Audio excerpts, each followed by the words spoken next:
கிறிஸ்து இயேசுவுக்குள் மிக அன்பாக அழைக்கப்பட்டிருக்கிற சகோதர சகோதரிகளே, நம்மளுடைய பிதாவாகிய தேவனின் நாமத்தினாலும் கர்த்தராகிய இயேசு கிறிஸ்துவின் நாமத்தினாலும் கிருபையும் சமாதானமும் உண்டாவதாக என்ற வாழ்த்துதலோடு இந்த ஒரு நாளை கூட தேவன் நம்மளை ரொம்ப தயவாக காண செய்து இந்த ஒரு ஓய்வு நாளில் கூட நம் காலை முதல் இது மட்டுமாய் நம்மளுக்கு தேவையான சத்திய ஆகாரத்தை கொடுத்து போஷித்து வழிநடத்தி வந்த நம்மளுடைய பிதாவாகிய தேவனுக்கு அவருடைய குமாரர் மூலியமாக நாம் கோடான கோடிய நன்றிகளையும் சோஸ்திரங்களையும் எடுத்துக்கொண்டு இந்த ஒரு ஒன் டே கன்வென்ஷனுடைய இரண்டாவது செஷனுக்குள்ளாக நாம் கடந்து செல்வோம். இந்த ஒரு இரண்டாம் செஷனுக்கு ஆரம்பமாக நாம் எழுந்து நின்று தேனிலும் மதுரம் என்ற பாடலை நம் அனைவரும் பாடலாம்.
அது ஜீவனுக்கு அமிர்தம், ஆவிக்கு சுகிதம், தினம் ருசித்திடு கண்ணே.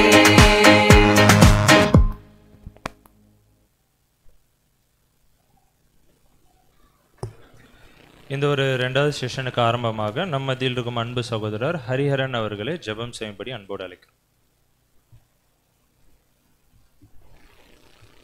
ஜெபம் செய்வோம். மகா உன்னதங்களில் வாசமாயிருக்கும் இஸ்ரேலின் சேனைகளின் தேவனாகிய கர்த்தாவே, யெகோவா என்னும் நாமமுள்ள எங்கள் ஒன்றான மேதேவனே, இப்பொழுதும் இந்த ஒரு மதிய வேளையில் ஆண்டவராகிய இயேசு கிறிஸ்துவின் வழியாக உமக்கு துதிகளையும் ஸ்தோத்திரங்களையும் ஏறெடுத்துக் கொள்கிறோம் ஐயா. பிதாவே, சகோதர சகோதரிகளாக ஒன்று கூடிய உம்முடைய சத்திய வசனங்களை தியானிக்கும்படியாக கொடுத்த இந்த ஒரு நல்ல நாளுக்காக உமக்கு துதிகளையும் ஸ்தோத்திரங்களையும் எடுத்துக் கொள்கிறோம். பிதாவே, இந்த ஒரு நாள் கூடுகள் பிதாவே, காலை முதல் இம்மட்டும் நீர் அநேக சத்தியங்களினால் எங்களோடு கூட நீர் இடைப்பட்டு வருகிறீர் சுவாமி. பிதாவே, மீதியான வேலைகளை உடைய கரத்தில் ஒப்படைக்கிறோம். இப்பொழுதும் பிதாவே, செய்தி கொடுக்கிற தாசனை நீர் முற்றிலுமாக மறைத்து வசனங்களினாலும் சத்தியங்களினாலும் எங்களோடு கூட நீர் இடைப்பட வேண்டுமாக ஜெபிக்கிறோம் சுவாமி. பிதாவே, கேட்கிற சத்தியத்திற்கேற்ற ஒரு வாழ்க்கை வாழ்ந்து பிதாவே, எங்களுடைய மரணம் உடைய பார்வைக்கு அருமையாக இருக்கத்தக்கதான ஒரு ஓட்டத்தை ஓடி முடிக்க கிருபையை தாருங்கப்பா. பிதாவே, மீதியான வேலைகளை உடைய கரத்தில் ஒப்படைக்கிறதும் நீர்தாமே பொறுப்பெடுத்து வழிநடத்த வேண்டுமாக இந்த ஒரு சிறு ஜெபத்தை எங்கள் ஆண்டவராக இயேசு கிறிஸ்துவின் வழியாக ஏறெடுக்கிறோம் எங்கள் ஜீவனுள்ள நல்ல பிதாவே, ஆமீன். சபையார அமர்வோம்.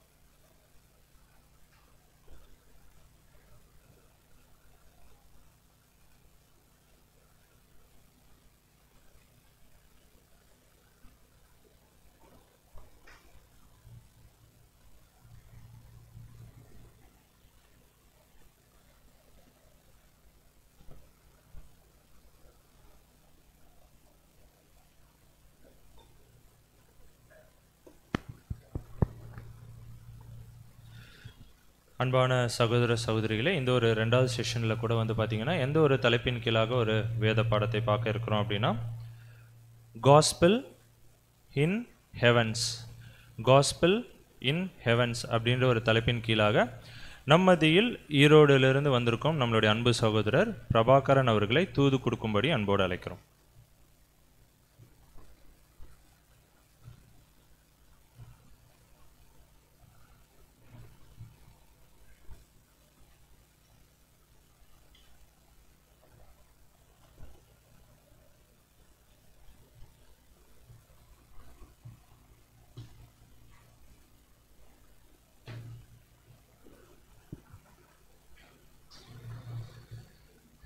கிறிஸ்து இயேசுக்குள் மிகவும் அன்பான சகோதர சகோதரிகளே, நம்முடைய பிதாவாகிய தேவனுடைய நாமத்தினாலும் கர்த்தராகிய கிறிஸ்து இயேசுவினுடைய நாமத்தினாலும் கிருபையும் இரக்கமும் சமாதானமும் நம் அனைவருக்கும் உண்டாகி பெருக கடவுது என்ற வாழ்த்துக்கள் கூறி உங்கள் அனைவருக்கும் என்னுடைய அன்பு மற்றும் வாழ்த்துக்களை நான் தெரிவித்துக் கொள்கிறேன். கூடவே ஈரோட்டில் என்னோடு இருக்கிற அருமையான சகோதர சகோதரிய அன்பு வாழ்த்துக்களும் நான் பகிர்ந்து கொள்கிறேன். அன்பானவர்களே, விசேஷமான ஒரு விடுமுறை நாள், விசேஷமான ஒரு கூடுகை, சகோதர ஐக்கியம் தேவனுடைய கிருபையில் நாம் பெற்றுக்கொண்டோம். காலையிலிருந்து அருமையான செஷன்ஸ் நீங்கள் பங்கெடுத்து உற்சாகமாக இந்த செஷனுக்குள்ளேயும் நாம் கடந்து வந்திருக்கிறோம். அன்பானவர்களே, முதன்முறையாக உங்கள் மத்தியில் வருவதனால உண்மையில் எனக்கு கொஞ்சம் குழப்பம். எவ்விதமான பாடம் உங்களுக்கு பிரயோஜனமாக இருக்கும் என்று ஆனாலும் இந்த பாடம் நம்ம தேர்வு செய்துட்டோம். கொஞ்சம் கடினமான பாடம் தான். ரெடிங்களா? அதாவது கடினமான பாடம் என்று சொல்லும்போது கொஞ்சம் விஞ்ஞானபூர்வமாக இருக்கும், ஆனால் அதிகமாக தகவல் இருக்கும். அதில் நீங்கள் முக்கியமான விஷயங்கள் எடுத்துக்கலாம், மற்றதெல்லாம் விட்டுடலாம். நான் நிறைய பெயர்கள் சொல்லுவேன், எதையும் ஞாபகத்தில் வச்சுக்காதீங்க, ட்ரை பண்ணாதீங்க, ஏன்னா அது தோல்வியில் முடியும். ஆனால் அந்த பெயர்களுக்கு அர்த்தம் சொல்லுவோம், அது முடிஞ்ச அளவுக்கு மைண்டில் அங்கே வைத்துக்கொள்ளுங்க. சகோதரர்கள்கிட்ட சப்ஜெக்டுக்கான ஆப்ஷன் கேட்கும்போது இது நட்சத்திரங்கள் பற்றி இருக்கும் என்று சொன்னபோது, பிரதர் நட்சத்திரங்கள் பற்றி சமீபத்தில் ஒரு 2 பாடங்கள் பார்த்தோம். ஒருவேளை அந்த பாடமாக இருந்துடக்கூடாது அப்படின்னு கேட்டுக்கொண்டாங்க. அந்த 2 பாடங்கள் அல்ல இது. ஆனால் அதில் ஒரு சாதகம் என்னென்னா, நீங்கள் ஏற்கனவே நட்சத்திரங்களை பற்றி பார்த்துருப்பதுனால கொஞ்சம் இந்த பாடத்தை புரிஞ்சுக்கிறதுக்கு இன்னுமே கொஞ்சம் உதவியாக அங்கே இருக்கும்.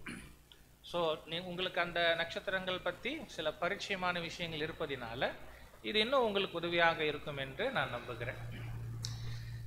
அன்பானவர்களே, வானங்களில் உள்ள சுவிசேஷம், காஸ்பல் இன் ஹெவன்ஸ்.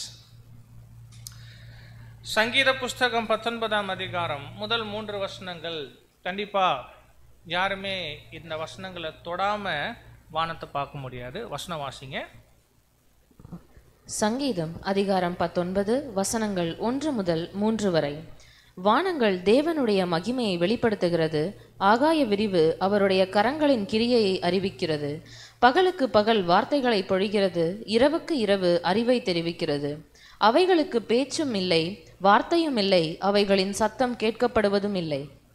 அன்பானவர்களே, இந்த அதிகாரத்தினுடைய அந்த ஆரம்ப வசனங்கள் தேவனுடைய கரத்தின் கிரியைகளாக இரவு நேரங்களில் ரொம்ப முக்கியமாக நம்முடைய தலைக்கு மேலே நாம் அப்படியே அண்ணாந்து பார்க்கும்போது தெரியக்கூடிய அந்த வானம், அந்த வானங்களில் இருக்கக்கூடிய நட்சத்திரங்கள் ரொம்ப விசேஷமான படைப்புகள். ஒருவேளை நாம் வாழ்ந்து கொண்டிருக்கிற காலம் இன்னுமே ஆசீர்வாதமான ஒரு காலம்தான். ஏன்னா நம்முடைய காலத்துக்கே உரிய கண்டுபிடிப்புகள் வானத்தில் அல்லது என்ன சொல்லலாம், இந்த பிரபஞ்சத்தில் எப்பேற்பட்ட படைப்புகள் தேவன் ஆச்சரியமா மனிதர்களுடைய புத்திக்கு எட்டாத அளவு வல்லமையில் ஞானத்தில் சிருஷ்டித்து வைத்திருக்கிறாங்க என்பது நாம் அங்கே பார்க்க முடியுது. கண்டிப்பாக இந்த வானம் நட்சத்திரங்கள் நம்ம பார்க்கும்போது வெறுமனே பார்த்து அதனுடைய படைப்பு அது இன்னைக்கு எப்படி இருக்கு என்பதை புரிஞ்சுட்டு அதில் வெளிப்படக்கூடிய தேவனுடைய வல்லமை ஞானம் ஆச்சரியப்பட்டு வியந்து பிரமிக்கிறதுக்காக மாத்திரம் தேவன் அங்கே சிருஷ்டிக்கலை என்பது தான் இன்றைய பாடத்தில் நம்ம பார்க்க போகிறோம்.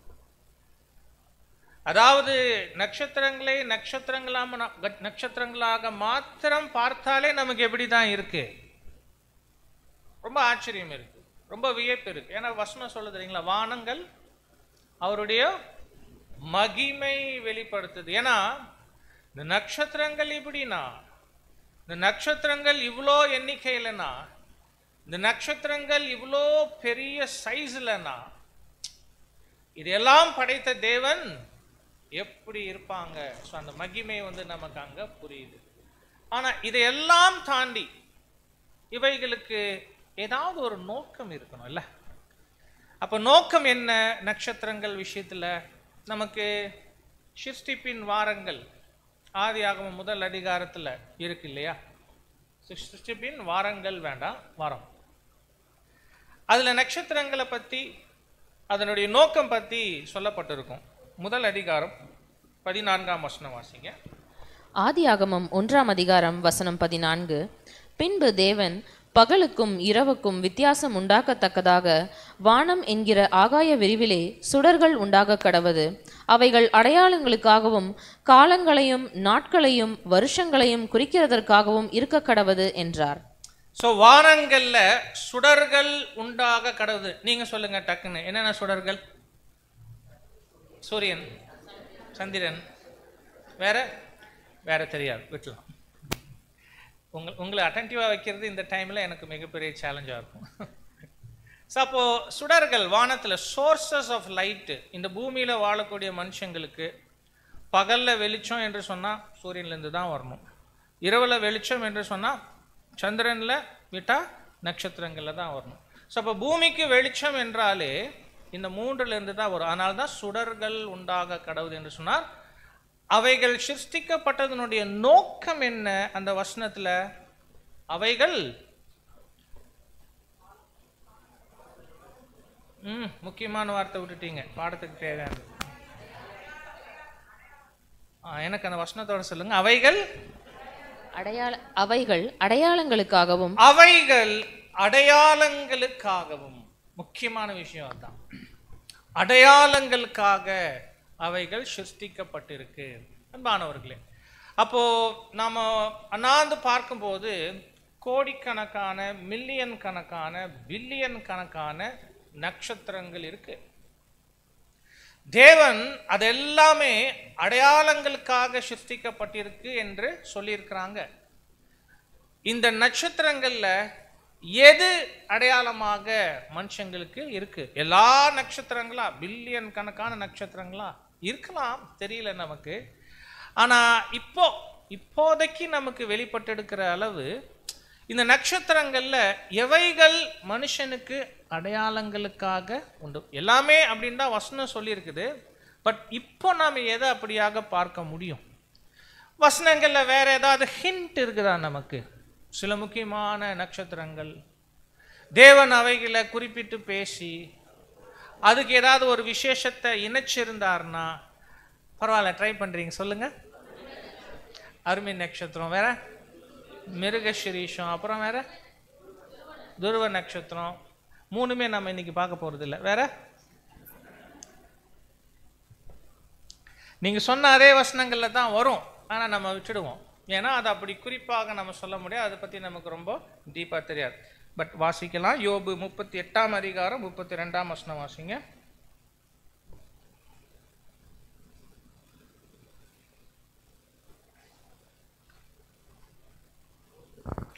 யோபு 38:32 வாசிங்க. யோபு 38ஆம் அதிகாரம் வசனம் 32. ராசிகளை அதினதின் காலத்திலே வர பண்ணுவாயோ? யோபு கிட்ட தேவன் கேட்ட அநேக கேள்விகள்ல சில கேள்விகள் நட்சத்திரங்கள் பத்தி இருந்துச்சு. அதுல இது முக்கியமான கேள்வி. யோபு ராசிகளை அதின் காலத்துல வர பண்ணுவாயோ என்கிற கேள்வி. அதுக்கு தேவன் பதில் சொல்லல. ஆனா அதுக்கு பதில் என்னன்னா, ராசிகளை அதின் காலத்துல வர பண்ணுவது யார் தான்? தேவன் தான். அதின் காலங்கள்ல வர பண்றாருன்னா அதுக்கு ஒரு நோக்கம் இருக்கணும். அப்ப அந்த ராசிகள் என்று சொல்லப்பட்டிருக்கிறவைகள்ல ஏதோ ரகசியம் இருக்கு.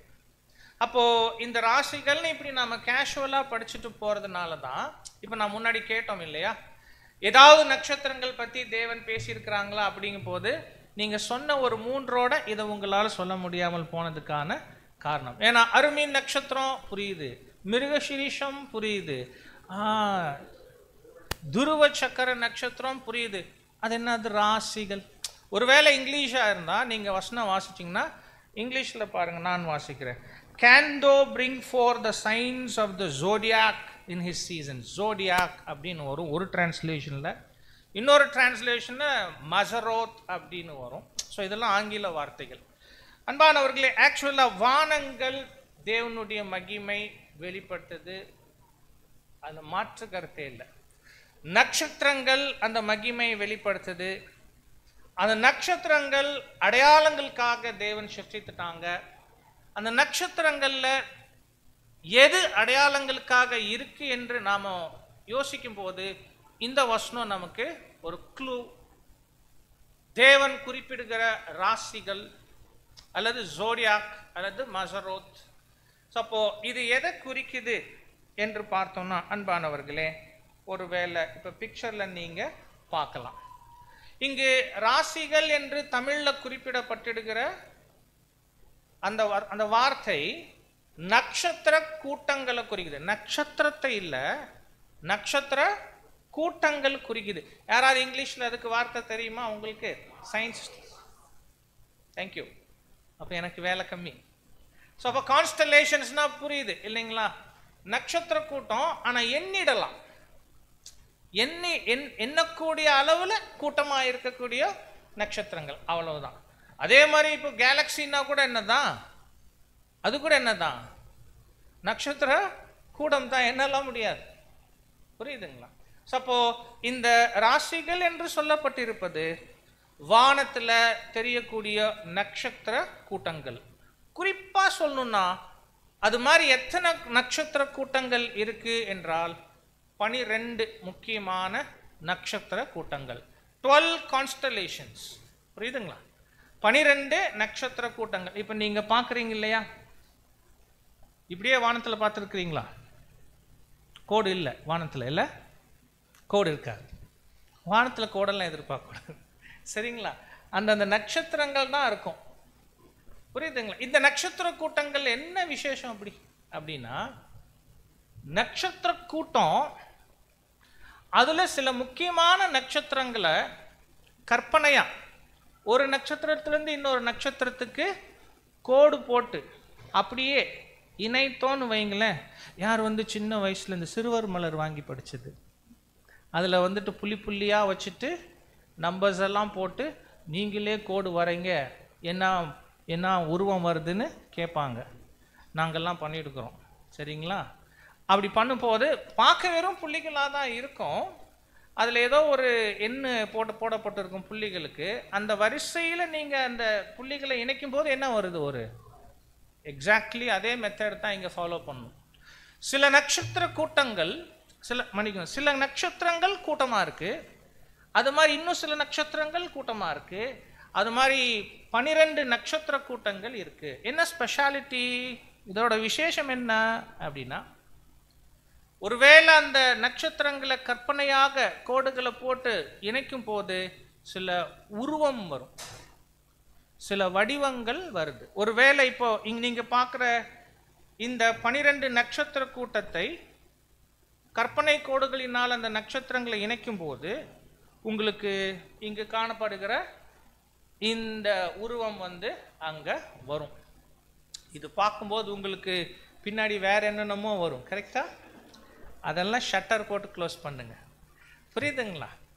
பைபிளில் பயன்படுத்தப்பட்டிருக்கு, ஏன்னா அது மொழிபெயர்த்து தமிழ் அப்படி மொழிபெயர்த்தினால் அப்படி இருக்கு. நாம் அந்த வார்த்தைக்கே போகிறதில்ல. நம்ம என்ன வார்த்தை தான் குறிப்பிடுறோம்? கான்ஸ்டலேஷன்ஸ், நட்சத்திர கூட்டங்கள் 12 அங்கே இருக்கு. 12 தானா அப்படின்னா மெயினாக 12, ஆனால் அதில் ஒவ்வொரு நட்சத்திர கூட்டத்துக்கும் ஒரு 3 துணை நட்சத்திர கூட்டங்கள் இருக்கும்.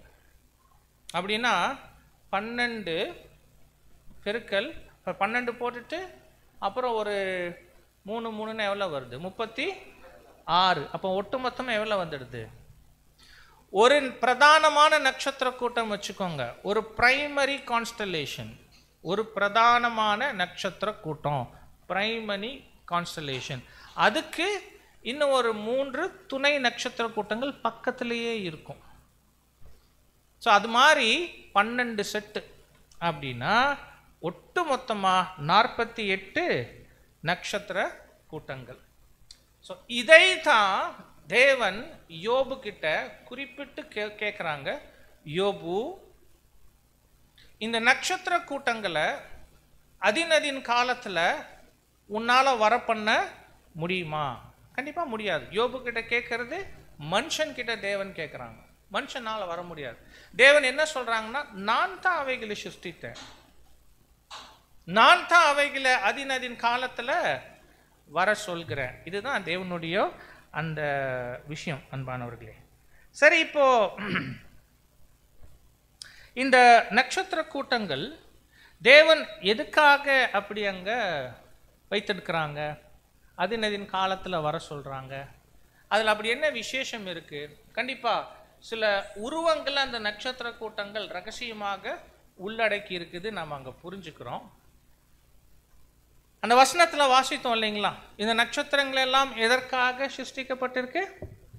அடையாளங்களுக்காக. இந்த அடையாளங்களுக்காகங்கிற வார்த்தையினுடைய எபிரேய பதம் OTH. எப்படி ப்ரொனவுன்ஸ் பண்ணுறதுன்னு எனக்கு தெரியாது, பண்ணாதீங்க, விட்டுடுங்க, சரிங்களா? OTH. ஆனால் அந்த எபிரேய வார்த்தையிலிருந்து தான் ஆங்கில வார்த்தை வருது OATH. அது என்னதுங்க? ஓத். ஓத் அப்படின்னா ஒரு உறுதிப்படுத்துதல், புரியுதுங்களா? உறுதிப்படுத்துதல். அப்போ தேவன் பூமியில இருக்கிற மனுஷனுக்கு ஏற்கனவே வெளிப்படுத்தப்பட்ட ஏதோ ஒரு விஷயத்தை மேலும் உறுதிப்படுத்துவதற்கு இந்த நட்சத்திர கூட்டங்கள் பயன்படுத்தியிருக்கிறாங்க. தேவன் பூமியில இருக்கிற மனுஷங்களுக்கு ஏற்கனவே வெளிப்படுத்தப்பட்டுள்ள ஏதோ ஒன்றை மேலும் உறுதிப்படுத்துவதற்கு எது பயன்படுத்துறாங்க? நட்சத்திரம். மனுஷங்களுக்கு தேவன் ஏற்கனவே வெளிப்படுத்தி இருக்கிறது அப்படின்னு கேட்டா நாம் என்ன சொல்லிடலாம்? எதை கெஸ் பண்ண முடியும்? தேவன் மனுஷங்களுக்கு வெளிப்படுத்தி இருக்கிறாங்க. ஒருவேளை அவருடைய வார்த்தைகளின் மூலம் அப்படின்னா அவருடைய அருமையான தெய்வீக திட்டம், the divine plan of the ages. அவருடைய வார்த்தைகள் மனுஷங்க கையில கொடுக்கப்பட்டிருக்குன்னா அதை அவர்கள் தெரிந்து கொள்வதற்காகத்தான்.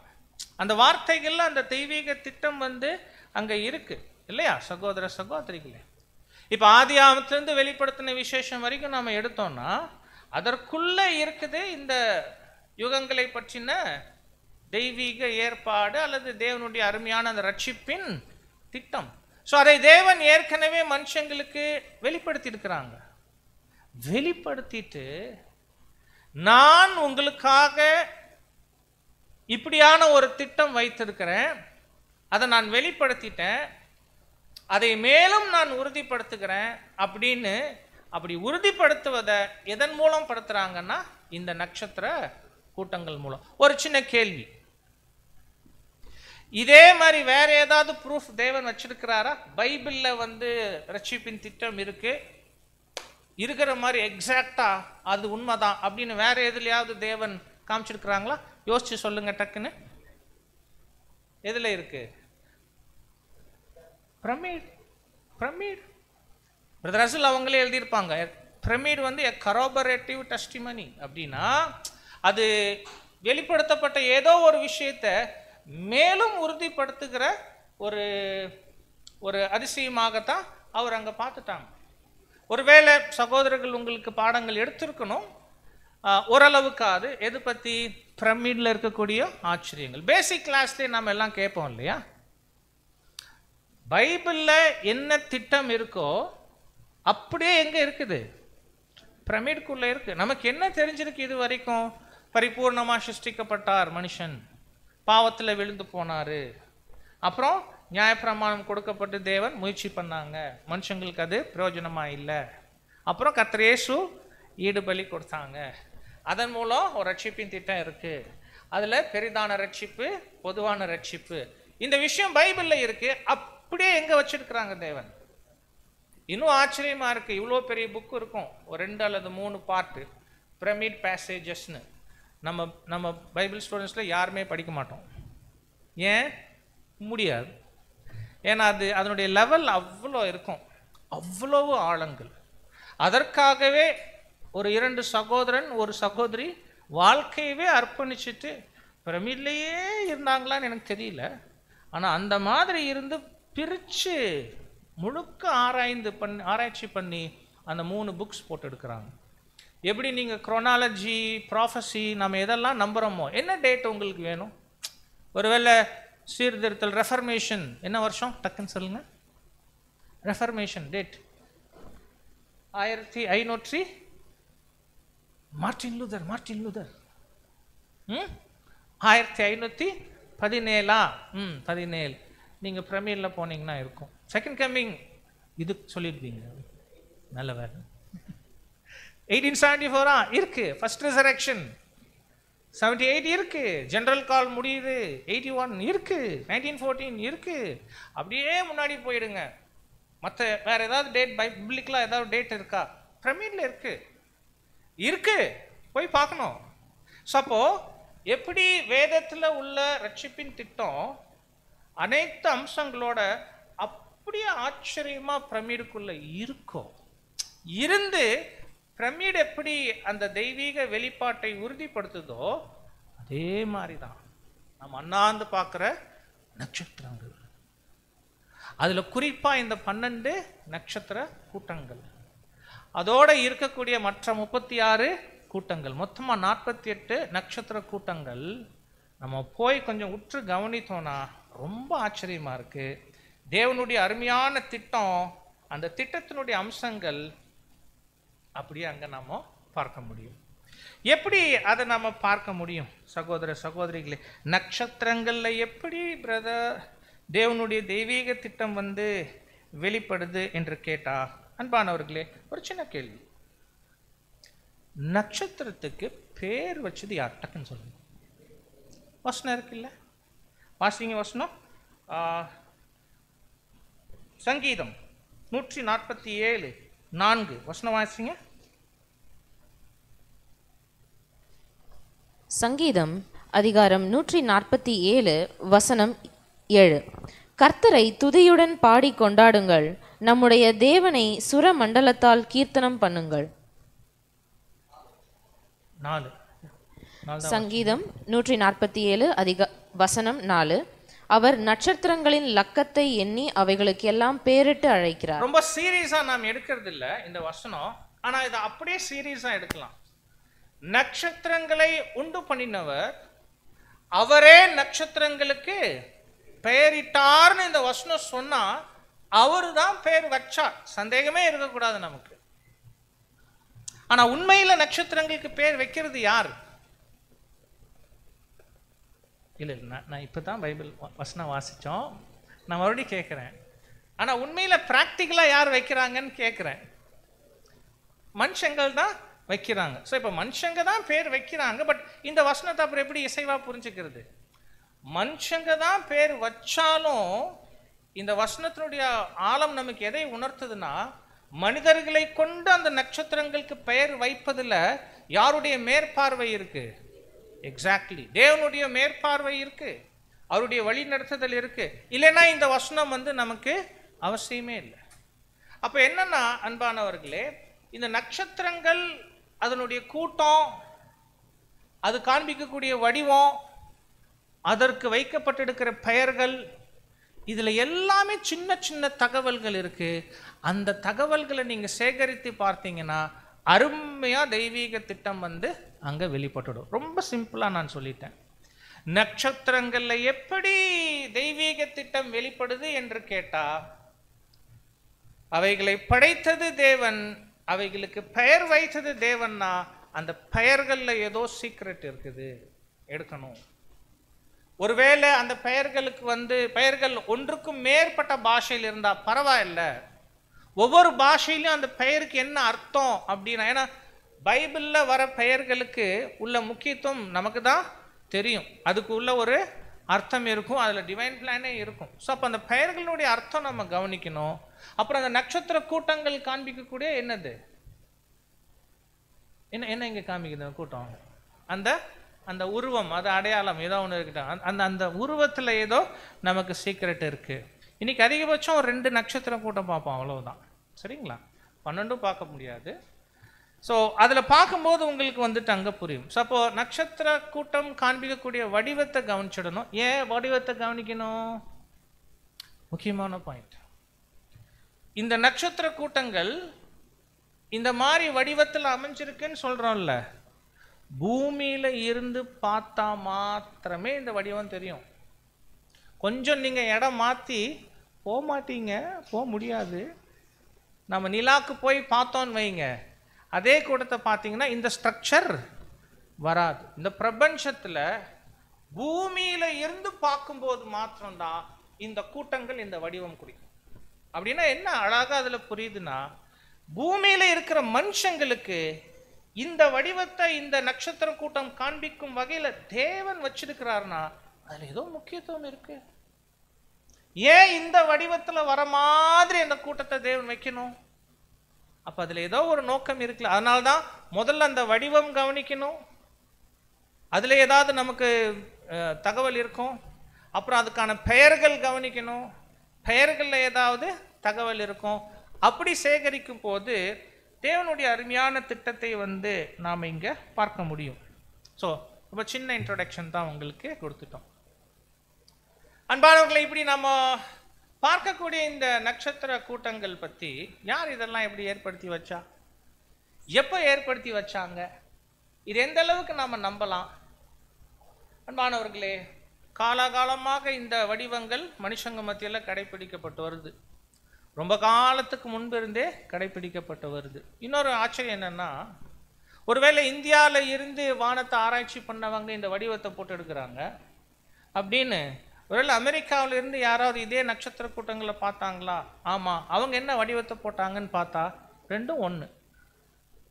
அது மாதிரி பூமியில வேற வேற பகுதியில் இருந்து இந்த நட்சத்திர கூட்டங்களை பார்த்து ஆராய்ச்சி பண்ணி அந்த வடிவத்தை போட்டவங்களுடைய எல்லா ரெக்கார்டு கலெக்ட் பண்ணி பார்த்தோம்னா கிட்டத்தட்ட எல்லாமே ஒரே மாதிரி இருக்கு. இதுல எல்லாமே நமக்கு என்ன ஆச்சரியம், என்ன நம்பிக்கை தருதுன்னா, கண்டிப்பா நட்சத்திரங்களை அடையாளங்களுக்காக படைத்தவர், நட்சத்திரங்களுக்கு பெயர் சூட்டினவர், அந்த நட்சத்திரங்களை அதினதின் காலத்துல வர செய்கிற தேவன், இது எல்லாவற்றின் மீதும் ஒரு மேற்பார்வையிட்டு இருப்பது நமக்கு அங்க தெரியுது.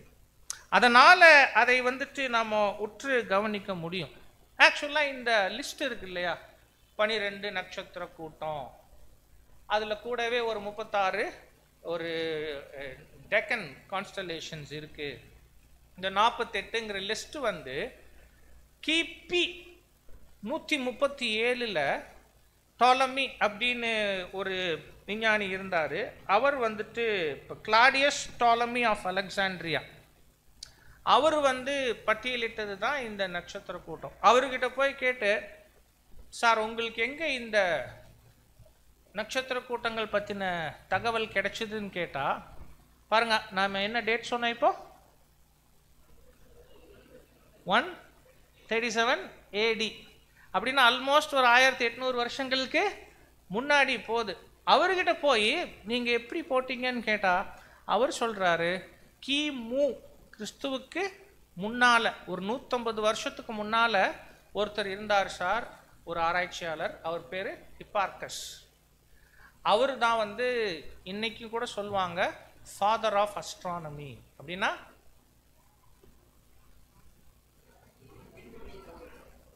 டயர்ட் ஆயிட்டீங்கன்னு நினைக்கிறேன். வானவியலின் தந்தை, ஆமா அப்படின்னு சொல்லப்படுற ஹிப்பார்கஸ்.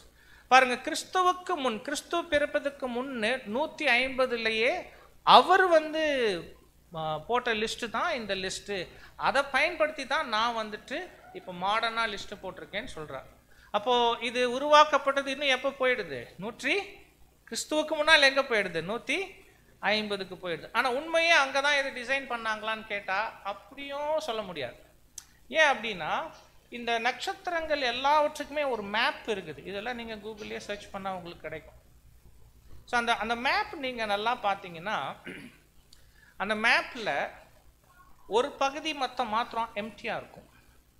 அதை வச்சுட்டு ஒரு ஆராய்ச்சி பண்றாங்க. ஏன் இந்த மேப்பை ஃப்ரேம் பண்ணவர், இந்த நட்சத்திரங்களுடைய வடிவத்தை ஃப்ரேம் பண்ணவர் ஏன் ஒரு பகுதியில் மாத்திரம் காலியா விட்டெடுக்கிறார் வானத்தை அப்படின்னா, அது இருக்கக்கூடிய பகுதியினுடைய அந்த லாட்டிடியூடு லாஞ்சிடியூடு மெஷர்மெண்ட் எல்லாம் எடுத்துட்டு அது எந்த பகுதியை காமிக்குதுன்னு போனா, அது அந்த முதலாம் உலகம் அழிஞ்சு அந்த பேலை போய் தங்குச்சில்ல ஒரு மலை என்ன மலை, அராரத் மலையை கிராஸ் பண்ணுது அந்த லாட்டிடியூட். அப்ப என்னன்னா,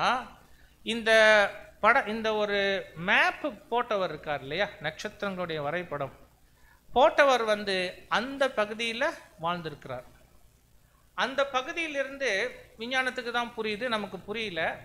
அந்த பகுதியிலிருந்து பார்க்கும்போது வானத்தினுடைய அந்த ஒரு பகுதி மாத்திரம் நட்சத்திரங்களை பார்க்க முடியாது. அதனால அந்த இடம் எம்டியா விட்டு எடுக்கிறார். அப்போ இதை ஃப்ரேம் பண்ணவர் உண்மையில எங்க வாழ்ந்திருக்கிறாரு, அராரத் பகுதியில் வாழ்ந்திருக்கிறாருன்னா, அராரத்துக்கு அப்படின்னு போகும்போது நம்ம என்ன சொல்லிடலாம், முதலாம் உலகம் முடிஞ்சு 2ஆம் உலகம் ஆரம்பிச்சிருக்குது. அங்கிருந்து வந்தவங்கள யாரோ ஒருத்தர் இந்த முயற்சியை பண்ணியிருக்கிறார். கிறிஸ்துவுக்கு முன்னால் அது எவ்வளவு வருஷத்துக்கு போகுதுன்னா 2472 கிமுக்கு போகுது.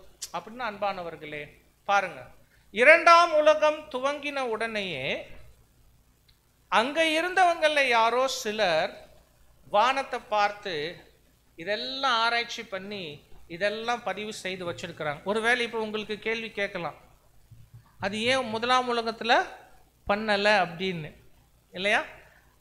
உங்களுக்கு ஏதாவது பதில் வருதா? நம்ம கொஞ்சம் யோசிக்கணும். நம்ம பைபிள் ஸ்டூடெண்ட்ஸ் இல்லை, நிறைய தகவல் ஸ்டோர் பண்ணியிருக்கோம்ல, கொஞ்சம் யோசிக்கணும். ஏன் அது முதலாம் உலகத்துக்கு டேட் பேக் ஆக மாட்டேங்குது அப்படின்னா, முதலாம் உலகத்துல என்ன இருந்துச்சோ நமக்கு மேல மதகுகள் இருந்துச்சு இல்லைங்களா? கண்டிப்பா இரண்டாம் உலகத்துல பூமியிலிருந்து வானத்தை பார்க்கறதுக்கும் முதலாம் உலகத்துல பூமியிலிருந்து வானத்தை பார்க்கறதுக்கும் என்ன இருக்குது? வித்தியாசம் இருக்கு. ஏன்னா அது அந்த தண்ணீர் மதகுகள் இருந்ததுனால ஒருவேளை அப்போ அந்த வானம் அந்த நட்சத்திரங்கள் இந்த அளவுக்கு பார்த்துருப்பாங்களா நமக்கு தெரியல. ஆனா அங்க ரெக்கார்டு இல்லை. செகண்ட் வேர்ல்டு அங்க இருந்து அராரத் பகுதியிலிருந்து நமக்கு அங்க வருது. அப்ப என்ன, நம்ம சுருக்கமாக அது ஒரு சின்ன ஹிஸ்டரி என்ன என்று கேட்டா அன்பானவர்களே, அப்போ இந்த நட்சத்திர கூட்டங்கள் இப்படியாக இருக்கு, இந்த வடிவங்கள் அது காண்பிக்கிறது என்கிற தகவல் எல்லாம் இரண்டாம் உலகத்தின் ஆரம்பத்தில் இருந்து இந்த மனுஷங்கள் மத்தியில கடைபிடிக்கப்பட்டு வருகிற விஷயம். அதான் நமக்கு ரொம்ப ஆச்சரியமா. இதெல்லாம் பார்க்கும்போது கண்டிப்பா வசனங்கள் சொல்லுவதற்கு ஒரு அர்த்தம் இருக்கணும். தேவன் அடையாளங்களுக்காக தான் சிருஷ்டித்தார், அவர் தான் பேர் வச்சார், அவர் தான் அதின் காலத்துல வர வைக்கிறாரு. அப்படி வைத்துட்ட தேவன் சில நட்சத்திரங்களை பெயர் சொல்லி குறிப்பிடுறாரு வசனத்துல. அதுல இந்த ராசிகள் என்று குறிப்பிடப்படுகிற நட்சத்திர கூட்டங்கள் ரொம்ப முக்கியம். அப்படி பார்த்துட்டு இதுக்கு நம்ம இப்போ உற்று கவனிக்கும் போது உண்மையிலேயே இவைகள் தேவன் மனுஷனுக்கு வெளிப்படுத்தின அந்த தெய்வீக திட்டத்தை வானங்கள்ல இருந்து அந்த நட்சத்திர கூட்டங்களின் மூலமாக மீண்டும் தேவன் உறுதிப்படுத்துவதற்காக இவைகள் இப்படியாக படைக்கப்பட்டு வழிநடத்தப்பட்டு இருப்பது நமக்கு அங்க புரியுது. ஒரு சின்ன சாம்பிள் அப்படியாக பார்க்கும்போது பாருங்க, பூமி உருண்டையை கற்பனை பண்ணிக்கோங்க. ஏன்னா நான் பிக்சர்ல போடல. அது இந்த பூமி உருண்டையினுடைய தென்பகுதினா எங்க, மேலையா கீழையா? இப்படி ஒரு சயின்ஸ் கிளாஸ் நீங்க எதிர்பார்க்கலன்னு நினைக்கிறேன் இல்ல? கீழ்பகுதி இல்லையா? கீழ்பகுதியில ஒரு நட்சத்திர கூட்டம் இருக்கு இப்படி. அதுக்கு பேரு ஹைட்ரா. நான் ஏற்கனவே சொல்லியிருக்கிறேன், நீங்க என்ன பண்ணக்கூடாது, பேரெல்லாம் வேணாம், விட்டுருங்க. சரியா? ஹைட்ரா, அவ்வளவுதான். இதுக்கு உருவம் கொடுக்கும் போது என்ன உருவம் கொடுக்குறாங்க அப்படின்னா ஒரு சர்ப்பம். புரியுதுங்களா? ஒருவேளை அந்த அந்த ஸ்டார் மேப்ல நீங்க போய் பார்த்தீங்கன்னா இதுதான் அந்த உருவம் கொடுக்குறாங்க. ஸோ இந்த கான்ஸ்டலேஷன் ஹைட்ரா பாம்பை காண்பிக்குது. இது பூமியினுடைய தென் பகுதியில் இருக்குது. இது எதுக்கு அடையாளம்னா, இறுதியில தேவனுடைய தெய்வீக திட்டம் சர்ப்பம் யாருக்கு அடையாளம்? நீங்க ரிலேட் பண்ணிக்கலாம். தெய்வீக திட்டத்துல இறுதியாக சாத்தான் அடைய போகிற நிலையை இது குறிக்குது. அப்படின்னா அவரு நசுக்கப்பட்டு கொல்லப்பட்டுடுறார். தீமையும் சரி, அதுக்கு காரணமா இருந்தவரும் சரி, நிரந்தரமாக அழிஞ்சிடுறாங்க. ஒருவேளை அந்த பூமியினுடைய கீழ்பகுதியில இந்த நட்சத்திர கூட்டம் வருவது இந்த தெய்வீக திட்டத்துல சாத்தானுடைய அழிவை அங்க குறிக்குது. ஆனா அதே சர்ப்பம் இன்னொரு நட்சத்திர கூட்டத்துல இருக்கு. அது இப்படியாக இருக்கும். அந்த நட்சத்திர கூட்டம் இது எங்க இருக்குன்னா பூமி உருண்டையினுடைய மேல் பகுதி நார்த்தில் இருக்குது. வட துருவத்துக்கு மேலே. நம்ம எல்லாம் ஸ்கூலில் பார்த்தோம் இல்லையா அந்த குளோப், அது அப்படியே உங்களுக்கு முன்னாடி வச்சுக்கோங்க, கற்பனை இல்லை. அதனுடைய மேல் பகுதி என்னது? வட துருவம். அந்த சென்டர் பாயிண்ட் இருக்குல்ல, அந்த சென்டர் பாயிண்ட்டுக்கு மேலே இந்த டிராகான் கான்ஸ்டலேஷன் அப்படியே சுற்றிட்டு இருக்கிற மாதிரி தான் நிஜத்தில் அமைஞ்சிருக்குது. ஒருவேளை இதுக்கு உருவம் கொடுக்கும்போது மைல்டாக தான் இந்த பிக்சர் கிடைச்சது. வானத்தில் இப்படி ஒரு சர்ப்பம் இருப்பது போல மேப்பில் பார்க்கும்போது இது டிராகோனிஸ் கான்ஸ்டலேஷன். அப்படின்னா நல்லா சுற்றி இருக்கக்கூடிய ஒரு பாம்பு. என்னன்னா பூமி உருண்டைன்னா, புரியுதுங்களா? இப்போ நீங்கள் இது வச்சுக்கோங்க, இது பூமி உருண்டையாக பார்த்துக்கோங்க, அப்போ தான் நான் சொல்கிறது உங்களுக்கு புரியும். இதுதான் வட துருவம், இது தென் துருவம்னா கீழே ஹைட்ரா இருக்கு. ஆனால் இந்த வட துருவத்துக்கு மேலே எக்ஸாக்டாக அந்த சர்ப்பம் இப்படி சுற்றி இருக்கிற மாதிரி தான் அந்த நட்சத்திர கூட்டமே இருக்கு. ஒருவேளை அது எதை காண்பிக்குது அப்படின்னா பாருங்க, வட துருவத்தில் என்ன இருக்கும் வசனத்தில்? இல்லை வசனத்தில் தேவனுடைய சிங்காசனம் இருக்கிற பகுதி, அது ஆளுகையின் ஸ்தானம். வட துருவம் என்றாலே ஆளுகையினுடைய ஸ்தானம் இல்லையா? ஸோ இப்போ பூமியினுடைய வட துருவத்து மேல கரெக்டா அந்த சர்ப்பம் அப்படி சுத்தி இருக்கிறது எதை குறிக்குது பாருங்க. உதாரணத்துக்கு மேப்பே காமிக்கிறோமே பாருங்க, இதுதான் அதாவது வட துருவத்தை எடுத்துருக்கிறோம். அந்த நடுவில் அந்த சர்ப்பம் தெரியுதா உங்களுக்கு? ஆக்சுவலாக எக்ஸாக்டாக இப்படியே தான் இருக்கு. அந்த டிராக்கோனிஸ் கான்ஸ்டலேஷன், டிராக்கோனிஸ் என்று அழைக்கப்படுகிற நட்சத்திர கூட்டம் வட துருவத்தினுடைய மையத்தை சுற்றுகிற மாதிரியே அமைஞ்சிருக்கிறது. எதை காண்பிக்கிறது என்று சொன்னால், இன்னைக்கு பிசாசு இந்த பூமி மேலே செலுத்தி கொண்டிருக்கிற ஆளுகை. அப்போ இன்னைக்கு பிசாசும் அதாவது சாத்தானும் தீமையின் ஆளுகையும் நடந்து கொண்டிருக்கு. ஆனால் கண்டிப்பாக தெய்வீக திட்டம் நிறைவேறும் போது அவன் என்ன பண்றான்? ஏன்னா இந்த டிராக்கோனி ஸ்டார் பற்றி பேசும்போது தான் உங்களுக்கு வசனம் யோபில் வந்து சொல்லணும்னா வசனம் இருக்கு இல்லையா? யோபில் யோபு 26:13 வாசிங்க.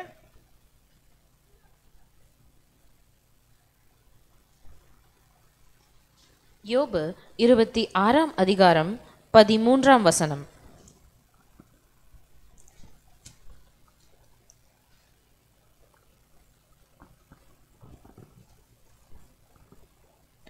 பொல்லாத மனுஷனுக்கு தேவ 26:13 இல்ல தமது ஆவியினால் வானத்தை அலங்கரித்தார், அவருடைய கரம் நெளிவான சர்ப்ப நட்சத்திரத்தை உருவாக்கிற்று. அதுதான் அந்த சர்ப்ப நட்சத்திரம்ங்கிறது. அந்த சர்ப்ப நட்சத்திர கூட்டம், சர்ப்பத்தை அடையாளமாக காண்பிக்கிற நட்சத்திர கூட்டம் தான் சர்ப்ப நட்சத்திரம். இங்கிலீஷ்ல டிராக்கோனிஸ் கான்ஸ்டலேஷன். இது நாம சும்மா எடுக்கல, சும்மா எடுத்து சொல்லல, வசனத்துல இருக்கு. அப்போ இந்த நட்சத்திர கூட்டம் அன்பானவர்களே, அப்போ பாருங்களேன், இப்போ ரொம்ப எளிமையா உங்களுக்கு எல்லாம் இருக்கிறீங்களா? லைவா இருக்கீங்களா? ஆமா. ஸோ எளிமையா நம்ம காமிச்சிருக்கிறோம். 2 நட்சத்திர கூட்டம், ஒன்று வட துருவத்துக்கு மேலே இருக்கு, இன்னொன்று தென் துருவத்துக்கு மேலே இருக்குது. அதுக்கும் தெய்வீக திட்டத்துக்கு என்ன ஆகுது? சம்பந்தம் இருக்கு. வட துருவத்தில் இருக்கிற நட்சத்திர கூட்டம் அது சர்ப்ப நட்சத்திர கூட்டம், அது சாத்தானுடைய தற்போதைய ஆளுகையின் ஸ்தானத்தை குறிக்குது. ஆனால் தென் துருவத்துக்கு கீழே இருக்கிற அந்த ஹைட்ரா நட்சத்திர கூட்டம் சாத்தானுடைய இறுதியான அழிவின் நிலையை வந்துட்டு அங்கே காண்பிக்குது. இப்படித்தான் தகவல்களை நாம் எடுத்துட்டு தெய்வீக திட்டத்தை இந்த 48 நட்சத்திர கூட்டங்களுக்குள்ள நாம் அங்கே போய் பார்க்க முடியும் சகோதர சகோதரிகளே. அப்போ மறுபடியும் நான் ஆரம்பத்திலிருந்து சொன்னதை நீங்கள் ஞாபகத்தில் வைத்து கொண்டீங்கன்னா, வானங்கள் அவருடைய மகிமை வெளிப்படுத்துது, நட்சத்திரங்கள் அடையாளங்களுக்காக சிற்றித்திருக்கிறார், அவரே பெயர் வைத்திருக்கிறார். அப்போ அவர் சிருஷ்டித்து வைத்த இடத்துல அது அவைகள் இருந்து நமக்கு காண்பிக்கிற வடிவத்தில் முக்கியமான தகவல் இருக்கும். அதற்கு மனிதர்கள் பெயர் வைத்திருக்கிறாங்க, அந்த பெயர்ல நமக்கு தகவல் இருக்கும். இதையெல்லாம் எடுத்து நம்ம பார்க்கும் போது தெய்வீக திட்டம் நமக்கு அழகா அந்த 48 நட்சத்திர கூட்டங்கள்ல அங்க இருக்கு என்று சொன்னதுக்கு அப்புறம் இப்ப நாம அந்த ஆராய்ச்சியை மேற்கொள்வதற்கு அங்க போகணும். 12 பிரதானமான நட்சத்திர கூட்டங்கள் என்று சொல்லும்போது அதுல ஒவ்வொன்றாக நாம பார்க்கணும். பார்க்கும்போது ஒரு நட்சத்திர கூட்டம் கூடவே எவ்வளவு இருக்குது துணையா? ஒரு 3 இருக்கு இல்லையா? அவைகளை நம்ம பார்த்துட்டு வேண்டிய தகவல்களை எடுத்து தெய்வீக திட்டத்தோடு ஒப்பிட்டுட்டு நாம போகலாம். இன்னைக்கு ஒன்னே ஒன்று தான் உங்களுக்காக காமிக்கணும் என்று விரும்பி வந்தோம். ஆனால் சகோதரர்கள் ரொம்ப நேரம் இருக்கு அப்படின்னு சொன்னனால இன்னொன்று எடுக்கிறதுக்கு யோசிக்கிறோம். முடிந்தால் பார்ப்போம், அப்படி இல்லாட்டி அந்த இடத்துல விட்டுட்டு மீதி சகோதரர்கள் கண்டினியூ பண்ணுவாங்க. சரி, இப்போ அப்படியாக நம்ம பார்க்கும் போது முதல் நட்சத்திர கூட்டத்துக்கு இதுதான் பேரு. நாம் பார்க்க போறதில்லை. முதல் நட்சத்திரம் நான் சொல்லிட்டேன், நீங்க படிக்கலாம், மனசுல வச்சுக்கூடாது, விட்டுடணும். அந்த பிரைமரி கான்ஸ்டலேஷன் என்ன? பிரதானமான நட்சத்திர கூட்டம் பேரு இல்லை மேலே பேரு விர்கோ. தமிழ்ல சொல்லணும்னா நீங்க ட்ரை பண்ணுவீங்க, ஆனால் தப்பா ட்ரை பண்ணுவீங்க. என்ன? கன்னிகை வச்சுக்கோங்க. ஒரு கன்னிகையை வடிவமாக கொண்ட நட்சத்திர கூட்டம் தான் விர்கோ கான்ஸ்டலேஷன். அதனுடைய சப் கான்ஸ்டலேஷன் துணை நட்சத்திர கூட்டங்கள் கோமா. அந்த நிலைக்கு நீங்க இப்போ போகக்கூடாது. ஓகே, அப்புறம் சென்டாரஸ், அப்புறம் பூட்டிஸ் மறந்துடுங்க. ஜஸ்ட் அந்த பேரெல்லாம் அவங்க அப்படி யூஸ் பண்றாங்க. நாம நமக்கு தேவையானது மாத்திரம் நம்ம அங்கே எடுத்துக்கொள்வோம். பாருங்க, இப்போ இந்த நட்சத்திர கூட்டம் வானத்தில் எப்படி இருக்குன்னா இப்படி தான் இருக்கும். அந்த கற்பனை கோடுகள் இணைச்சிட்டா இந்த நட்சத்திர கூட்டத்தில் பாருங்களேன், ஒரு 3, ஒரு 5, ஒரு 8, 10, 14, கிட்டத்தட்ட 14 பெரிய நட்சத்திரங்கள். அதை இணைச்சோன்னா இப்படி ஒரு வடிவம் கிடைக்குது. இதுக்கு எப்படி ஒரு கன்னிகையினுடைய உருவம் கொடுத்தாங்க நமக்கு தெரியல, ஆனால் கொடுத்துருக்குறாங்க. சரியா? இதே அந்த ஸ்டார் மேப்ல நீங்க போய் பார்த்தீங்கன்னா விர்கோ கான்ஸ்டலேஷன் இப்படி தெரியும். கன்னிகையை வடிவமாக காண்பிக்கிற நட்சத்திர கூட்டத்தை அந்த ஸ்டார் வரைபடத்தில் இப்படியாக காண்பிப்போம். உங்களுக்கு பிக்சரில் என்னெல்லாம் தெரியுது எல்லாமே நீங்கள் கணக்கில் எடுக்கணும். ஒரு கன்னிகை இருக்கிறாங்க, அப்புறம் ரெக்கை இருக்கிறாங்க, மறந்துடுங்க, வெட்டிடுங்க. சரியா? வேற லெஃப்ட்ல என்ன, லெஃப்ட் கையில் என்ன இருக்கு? முக்கியம் கோதுமை மணி இருக்கு. ரைட் ஹேண்ட்ல என்ன இருக்குது? அது ஐயோ, கலை. கோதுமைனா உடனே கலை வந்துடுச்சா உங்களுக்கு? இல்ல இல்ல, அது அது எனக்கே வந்துடுச்சு நீங்க சொன்ன உடனே. ஸோ என்ன சொல்லலாம்,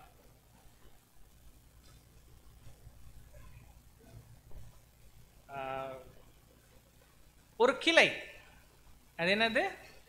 ஒரு கிளை. கிளைன்னு மாத்திரம் நீங்கள் மைண்டில் வச்சுக்கிட்டா போதும். ஸோ இதுதான் விர்கோ கான்ஸ்டலேஷன்.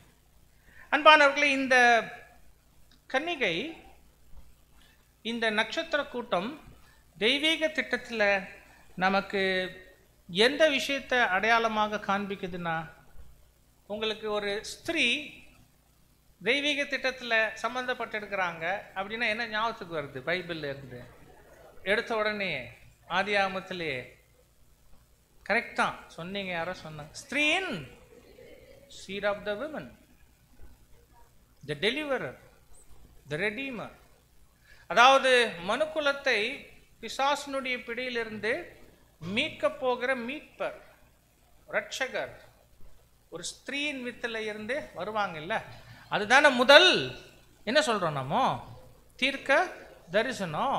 ஸோ அப்போ இந்த கான்ஸ்டலேஷனுடைய கான்செப்டே என்னன்னா, அந்த சீட் ஆஃப் த விமன் தான். அந்த ஸ்திரீயின் வித்தாக இருந்து மனுக்குலத்தை ரட்சிக்க போகிறவர் பற்றி இந்த நட்சத்திர கூட்டம் ரொம்ப அழகாக நமக்கு அங்கே காண்பிக்குது. பாருங்க, உங்களுக்கு புரியும் அது. பாருங்க, அந்த வலது கையில் என்ன இருக்கு நம்ம பார்க்குறோம்? ஒரு கிளை இருக்குது. இடது கையில் என்ன பார்க்குறோம்? கோதுமை இருக்கு. நமக்கு எபிரேய பாஷையில் இந்த நட்சத்திர கூட்டத்தை கன்னிகை என்று அர்த்தப்படும் விதத்தில் பெயர் வச்சிருக்கிறாங்க. அரபு பாஷையில் இந்த நட்சத்திர கூட்டத்துக்கு ஒரு பேர் இருக்குது. அந்த பேருடைய அர்த்தம் என்னன்னா தி பிரான்ச். என்ன வருது? பிரான்ச்னா கிளையானவர், கிளையானவர். இப்போ வசனம் வாசிச்சிங்கன்னா ஏசாயா 7:14,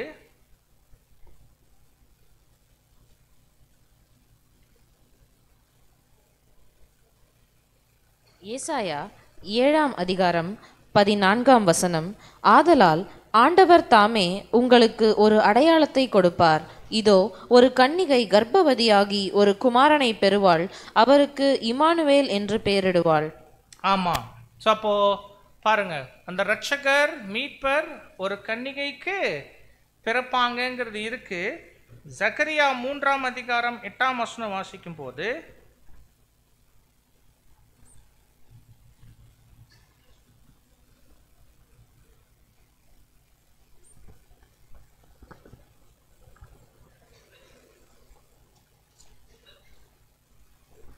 சகரியா 3ஆம் அதிகாரம் 8ஆம் வசனம், இப்போதும் பிரதான ஆசாரியனாகிய யோசுவாவே நீ கேள், உனக்கு முன்பாக உட்கார்ந்திருக்கிற உன் தோழரும் கேட்க கடவர்கள். இவர்கள் அடையாளமாயிருக்கிற புருஷர். இதோ கிளை எனப்பட்டவராகிய என் தாசனை நான் வரப்பண்ணுவேன். கிளை என்னப்பட்டவராகிய என் தாசனை நான். ஸோ ஆக்சுவலாக இந்த வசனத்தில் தீர்க்க தரிசனத்தில் சொல்லப்பட்டுள்ள கிளை என்னப்பட்ட தேவனுடைய தாசன் யாரு? கர்த்தராகிய இயேசு கிறிஸ்து. ஸோ நீங்கள் இப்போ கர்த்தர் இயேசு தான் அந்த ஸ்திரீயின் வித்து இல்லையா? பாருங்க, அவங்க ஒரு கன்னிகையில் வயிற்றில் பிறப்பாங்க. ப்ராஃபஸி. அவர் கிளை என்று குறிப்பிடப்பட்டிருக்கு வசனத்தில். இப்போ ஒரு நட்சத்திர கூட்டம் கன்னிகை ரூபத்தில் இருக்குது. அதுக்கு அந்த ரூபம் கொடுத்தது மனுஷங்களா இருக்கலாம். ஆனால் ஏன் கன்னிகை கொடுத்தாங்க? ஏன் வலது கையில் வந்துட்டு ஒரு கிளை வச்சிருக்கிற மாதிரி காமிக்கிறாங்க? அப்புறம் இடது கரத்தில் கூட என்ன இருக்கு? கோதுமை. அது எதை சம்பந்தப்படுத்துது? அந்த அந்த அந்த ஸ்திரீயின் வித்து அவருடைய 2ஆம் வருகையில் அவர் என்ன பண்றாரு? அந்த மணிகளாகிய தன்னுடைய சரீரத்தை தன்கிட்ட சேர்க்கிறாங்க. ஸோ அப்போ இந்த வடிவத்துக்கு அதற்கு கொடுக்கப்படுகிற பெயர் பாருங்க. அரபு பாஷையில் கன்னிகைனே தான் வருது பெயர், புரியுதா? அப்புறம் கிளை என்று ஒரு பெயர் வருது. ரொம்ப ஆச்சரியமாக நமக்கு இருக்கு. இதெல்லாம் எதேச்சை என்று எடுத்துட்டு போக முடியாது. ஏன் அப்படி போக முடியாது? மறுபடியும் ஆரம்பத்திலிருந்து சொன்ன விஷயங்கள் தான். படைத்தவர் தேவன், அடையாளங்களுக்கு படைத்திருக்கிறார்.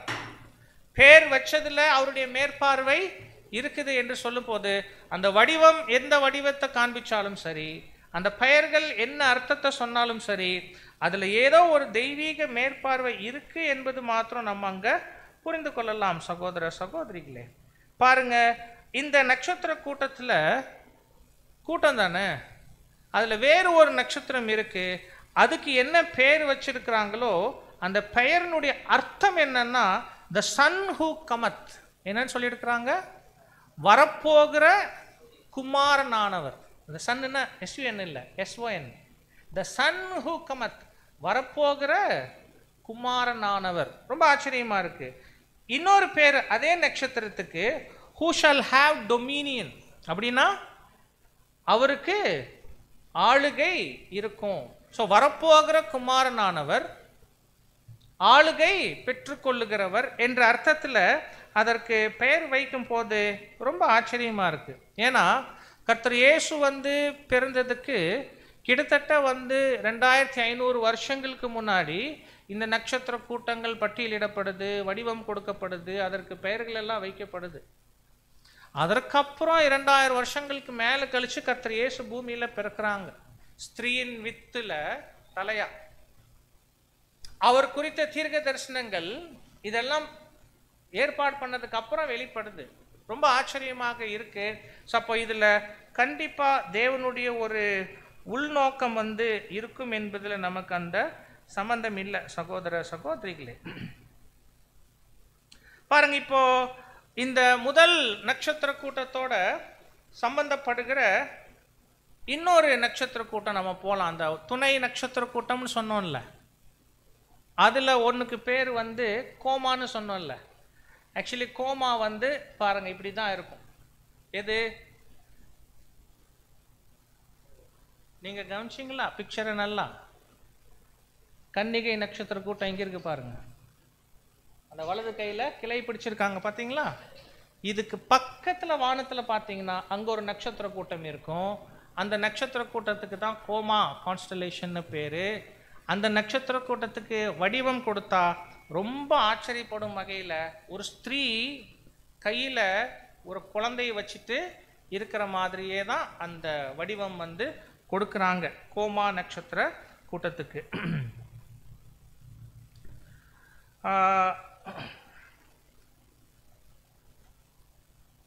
அன்பானவர்களே, இது நமக்கு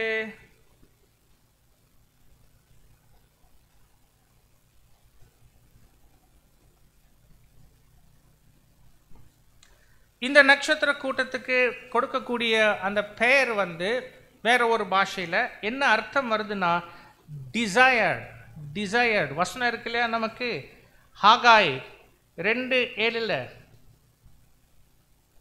ஹாகாய் 2:7 வாசிங்க. ஆகாய் 2ஆம் அதிகாரம் 7ஆம் வசனம், சகல ஜாதிகளையும் அசைய பண்ணுவேன், சகல ஜாதிகளாலும் விரும்பப்பட்டவர் வருவார். ஆக்சுவலி அந்த வசனத்துல டிரான்ஸ்லேஷன் மிஸ்டேக் இருக்கு இல்லையா? சகல ஜாதிகளாலும் விரும்பப்பட்டது வரும். அந்த விரும்பப்பட்டது என்பது என்ன? தேவனுடைய ராஜ்யம். ஏன்னா சகல ஜாதிகளும் இந்த தீமை நிறைந்த காலத்துல படக்கூடிய அந்த தீமை அனுபவங்கள்ல இருக்க போது எல்லோருமே விரும்புவது என்னன்னா இந்த தீமையெல்லாம் எடுத்து போடுகிற தேவனுடைய ராஜ்யம் குறித்து தான். ஆனா விரும்பப்பட்டது ராஜ்யம் என்றாலும் அந்த ராஜ்யம் யார் மூலமாகத்தான் வருது? கர்த்தராகிய இயேசு கிறிஸ்து மூலம்தான். இந்த கோமா நட்சத்திர கூட்டத்துக்கு இப்படியான ஒரு வடிவம் கொடுக்குறாங்க. ஒரு ஸ்திரீயினுடைய கையில ஒரு குழந்தை இருக்கிற மாதிரி, அதற்கு வேற ஒரு பாஷையில வைத்திருக்கிற பெயரு, அந்த பெயருக்கான அர்த்தம் விரும்பப்பட்டது என்றே இருக்குன்னா ரொம்ப ஆச்சரியமா இருக்குல்ல. ஏன்னா இது படிக்கும்போது நமக்கும் அதே ஆச்சரியமா தான் இருக்கு. வசனங்கள்ல என்ன டேர்ம் பயன்படுத்தப்படுதோ, என்ன வார்த்தை பயன்படுத்தப்படுதோ, அதே வார்த்தையை அர்த்தமா கொண்ட பெயர்கள் வேற வேற பாஷையில் இந்த நட்சத்திரங்களுக்கு வச்சிருக்கிறாங்க. அது ஏதாவது ஒரு நட்சத்திரத்துக்கு நடக்கலாம், ஒரு நட்சத்திர கூட்டத்துக்கு நடக்கலாம். ஆனா நம்ம பார்க்க போறது 48 நட்சத்திர கூட்டங்கள், அதுக்குள்ள தனித்தனி நட்சத்திரங்கள் வருது. எல்லாவற்றிலுமே அப்படி இருப்பது ரொம்ப ஆச்சரியமா இருக்கு.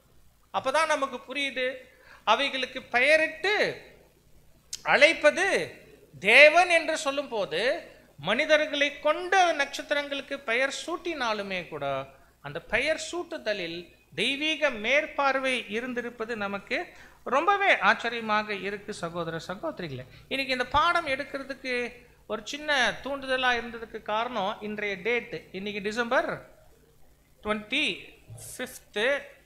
கர்த்தர் இயேசு பிறந்ததுக்கும் இதுக்கும் சம்பந்தமே கிடையாது. நமக்கு தெரியும், இன்றைய மண்ணால கூட அதுதான் அங்கே வாசிச்சிருக்கிறோம். பட் உலகம் அப்படி தான் நம்பிட்டு இதை கர்த்தர் இயேசுனுடைய பிறப்போடு சம்மந்தப்படுத்திக்கிறாங்க. இந்த டேட்டுக்கும் அவர் பிறப்புக்கும் சம்மந்தம் இல்லை. பட் அந்த பிறப்பில் சந்தோஷம் இருக்கிறது ஒன்றும் தப்பு இல்லை. பாருங்க, ஆக்சுவலாக கர்த்தர் இயேசுவின் பிறப்போடு சம்மந்தப்பட்ட சில விஷயங்கள் இருக்கு இல்லையா பைபிளில். அதில் ஒன்று என்னங்க? இந்த நட்சத்திரம் இல்லையா? அந்த கிழக்கு பகுதியிலிருந்து வந்த மாகீஸ்ன்னு நம்ம சொல்லுவோம் இல்லை, அந்த ஞானிகள் 3 பேர், அவர்களை எங்கே இருந்து கிளம்பி இருக்கிறாங்க? கிழக்குல இருந்து கிளம்பி இஸ்ரேலுக்கு வந்திருக்கிறாங்க. கர்த்தர் இயேசு பிறப்பார் அப்படின்னா ஒரு ராஜா பிறப்பார்னு சொல்லப்பட்டிருக்கு. அந்த அது ஒரு சப்ஜெக்ட் நீங்கள் கேட்டிருப்பீங்க கண்டிப்பாக. அவங்க யார், எப்படி அவங்களுக்கு அந்த எதிர்பார்ப்பு இருந்துச்சு, எப்படி அவங்க வந்தாங்க என்பதெல்லாம். ஆனால் அதில் ரொம்ப இன்ட்ரெஸ்டான ஒரு விஷயம், அவங்கள வழி நடத்தின அந்த நட்சத்திரம் என்ன இல்லையா?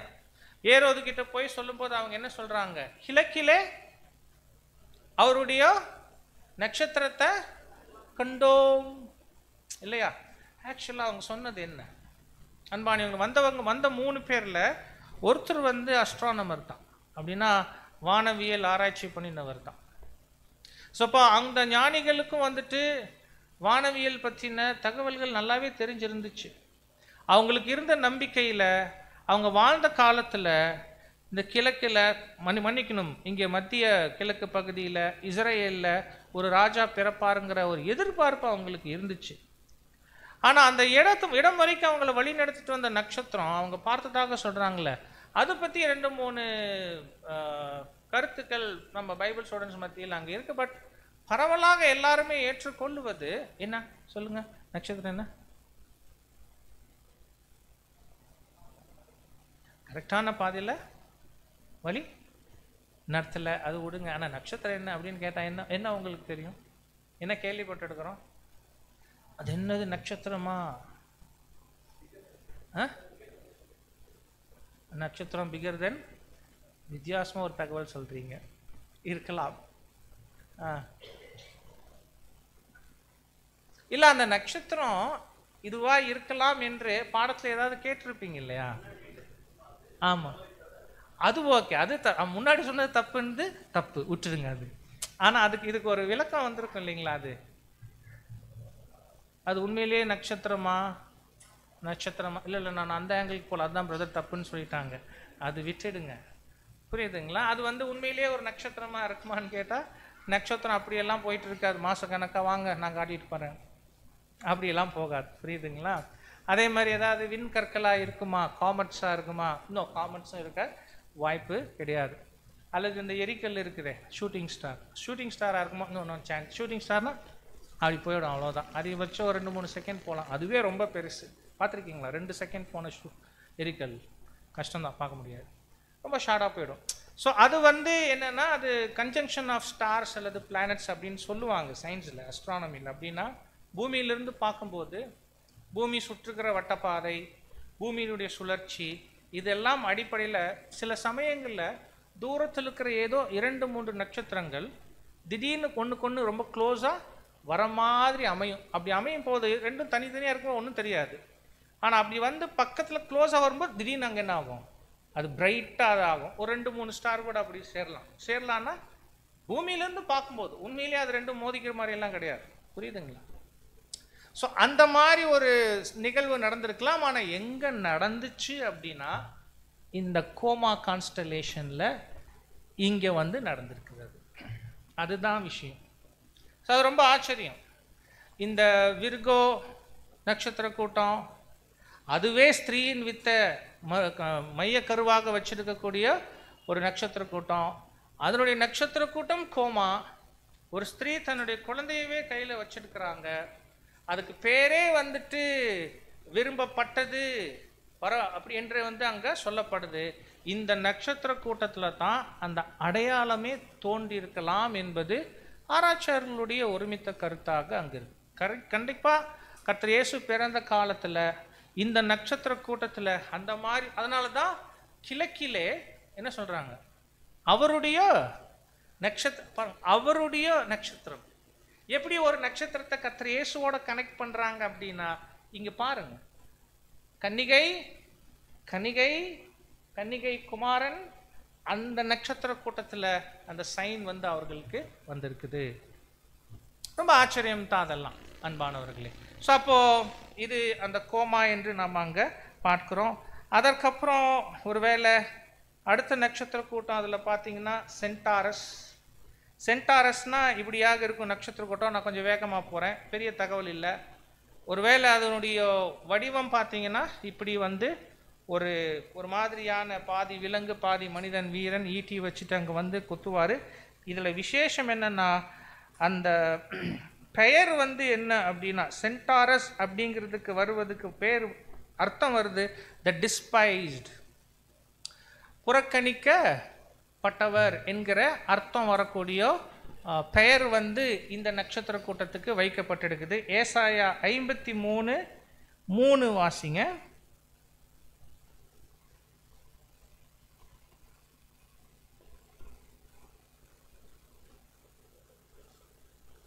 ஏசாயா 53ஆம் அதிகாரம் 3ஆம் வசனம்.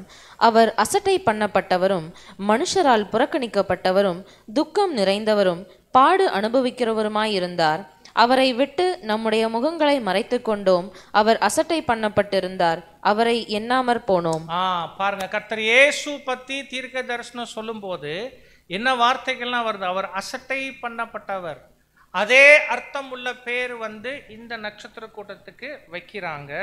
இன்னொரு பேரு என்ன அர்த்தம் வருது ஹீப்ரூலன்னா பாவ நிவாரணம் என்றே வருது. எபிரேய பாஷையில் வச்சிட்ட பேருக்கு வரக்கூடிய அர்த்தம் சின் ஆஃபரிங்னே வருது. ரொம்ப ஆச்சரியமா இருக்கு. அப்புறம் அந்த அந்த என்ன சொல்லலாம், அந்த ஈட்டி வச்சு குத்துற மாதிரி இருக்கு பார்த்தீங்களா, அங்கே அந்த அந்த ஈட்டியில் இருக்கிற ஒரு ஸ்டாருக்கு என்ன பேர்னா த விக்டிம், அப்படின்னா காயப்பட்டவர் என்றே அர்த்தம் வருது. எல்லாமே கர்த்தர் இயேசுவோடு சம்பந்தப்பட்ட விஷயங்கள் இந்த நட்சத்திர கூட்டத்துக்கு அங்கே வருது. அன்பானவர்களே,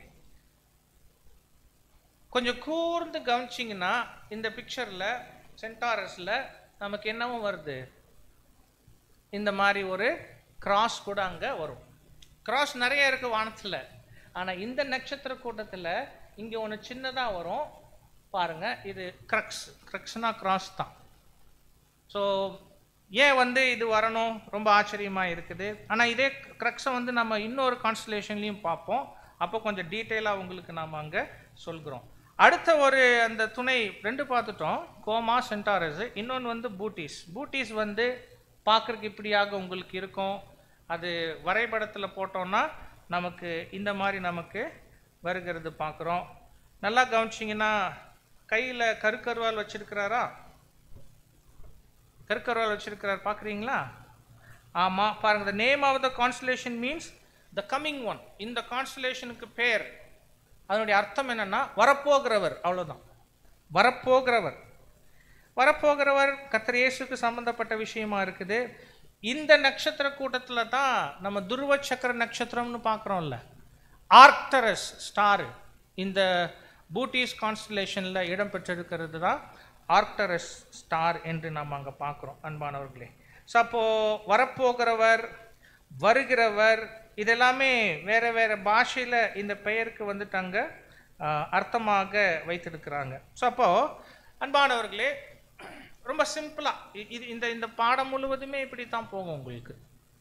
ஆனால் கொஞ்சம் கூர்ந்து கவனிச்சோன்னா ரொம்ப ஆச்சரியமாக இருக்கு. எப்படி கர்த்தர் இயேசு பிறப்புக்கு முன்னால் 2400 வருஷங்களில் இருக்கும்போது இந்த நட்சத்திரங்கள், அந்த கூட்டங்கள், அதனுடைய வடிவம், அந்த பட்டியல் இடப்பட்டிருக்கு, பெயர்கள் சூட்டப்பட்டிருக்கு. அது இன்னைக்கு நாம் பார்த்தோன்னா வேதத்தில் தேவனுடைய திட்டம் என்ன, அந்த அம்சம் என்ன, அவைகளை வந்துட்டு ஒன்று வடிவத்தில் பெற்றிருக்குது, அல்லது இந்த பெயர்களினுடைய அர்த்தத்தில் பெற்றிருக்குது. ரொம்பவே நமக்கு ஆச்சரியம். ஸோ ஒரே ஒரு கான்ஸ்டலேஷன் தான் நாம் இப்போ பார்த்துருக்குறோம். அது வந்து விர்கோ. அதில் 3 சப் கான்ஸ்டலேஷன் வந்து அங்கே பார்த்துருக்குறோம். இன்னைக்கு இன்னும் ஒரு 10 நிமிஷத்தில் 2வது கான்ஸ்டலேஷன் உங்களுக்கு நாம் காமிக்கிறோம். பாருங்கள், 2வது வந்து லிப்ரா. சரியா? நான் ஏற்கனவே சொன்னது தான், நீங்கள் பேரை அலட்டிக்கவே வேண்டாம். அதனுடைய சப் கான்ஸ்டலேஷன் வந்து கிரக்ஸு, விக்டிமு, க்ரௌனு.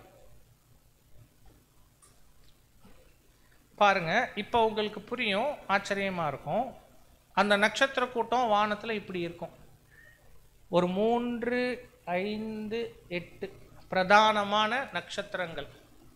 அந்த கற்பனை கோடு, இமேஜினரி லைன்ஸ் நீங்கள் இணைச்சிங்கன்னா இந்த மாதிரி ஒரு வடிவம் வருது. இதுக்கு உருவம் கொடுக்கும்போது இயல்பாகவே என்ன கொடுத்துருக்குறாங்க அப்படின்னா, என்னது, ஒரு தராசு. ஒருவேளை வானத்தில் வந்து இப்படி ஆச்சரியமாக ஒரு தராசு இருக்கிற மாதிரி வருது.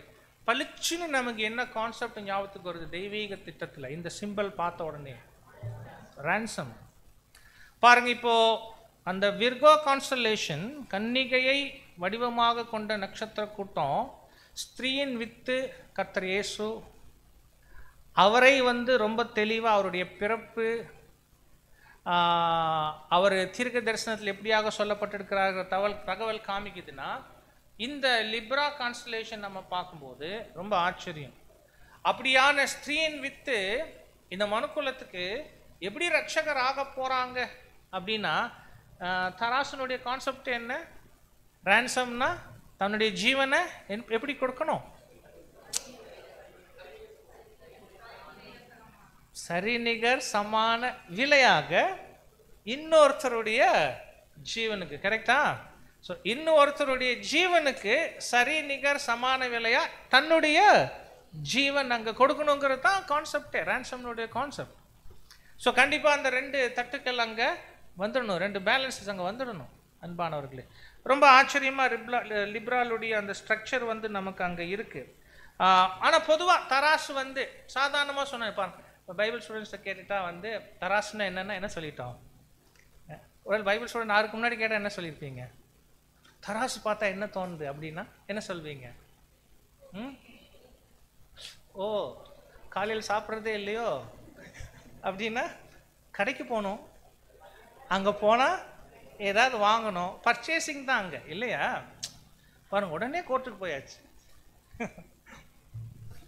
பரவாயில்ல, அது நீதிங்கிறது கூட அது ஆப்டாக தான் இருக்குது. பட் என்னென்னா, தராசு என்று நம்ம பார்த்தோம்னாவே we are buying something. நமக்கு ஏதோ ஒன்று வேணும், ஒரு பணத்தை கொடுக்குறோம், அதற்கு இணையாக ஏதாவது ஒரு பொருளை வாங்குகிறோம். இந்த ப்ராசஸ் நடக்கணும்னா அங்கே என்ன யூஸ் பண்ணப்படுது? தராசு. வசனம் இருக்கு இல்லையா நமக்கு? 1 கொரிந்தியர் 6ஆம் அதிகாரம் 19-20 வாசிங்க. 1 கொரிந்தியர் அதிகாரம் 6 வசனங்கள் 19 மற்றும் 20.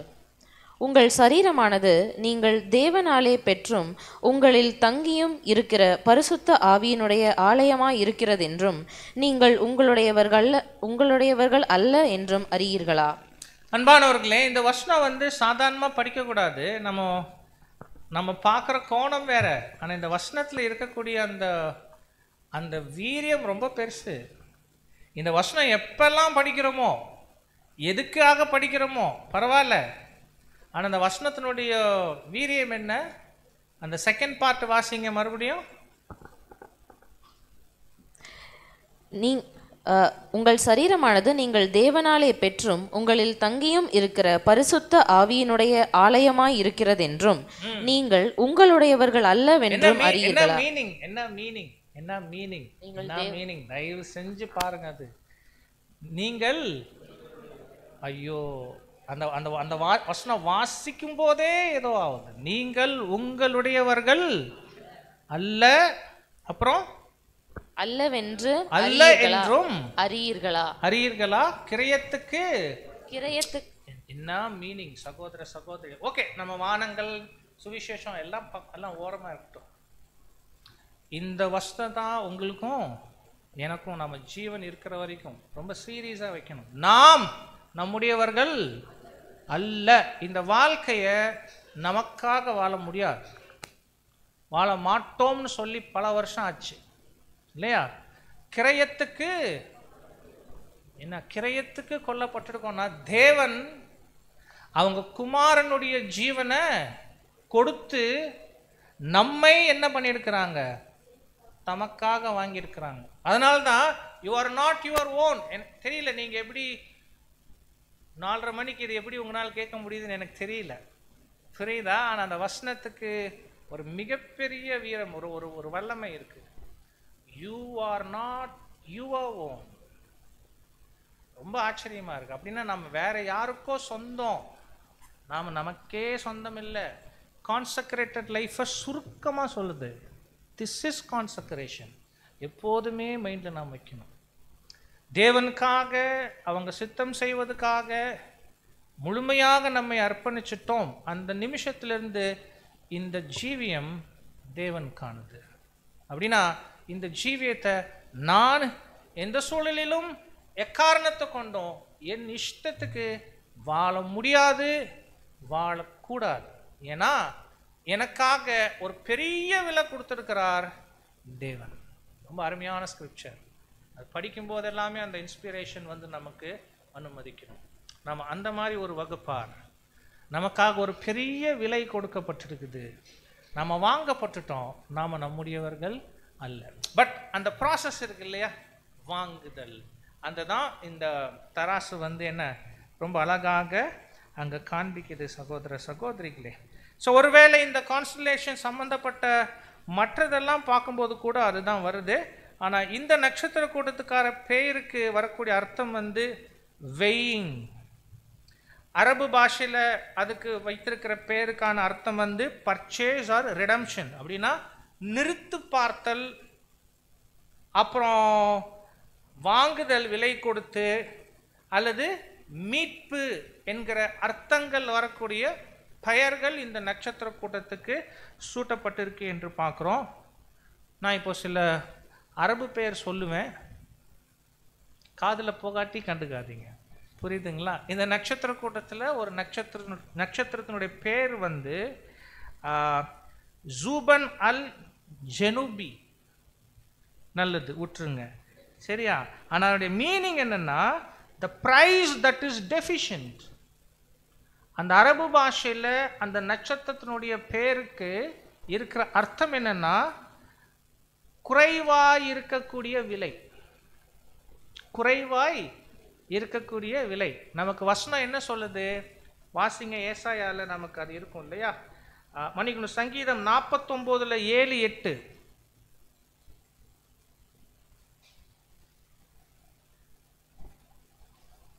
குறைவாய் இருக்கிற விலை சொல்லலாம், பத்தாத விலைன்னு சொல்லலாம். the price that is deficient.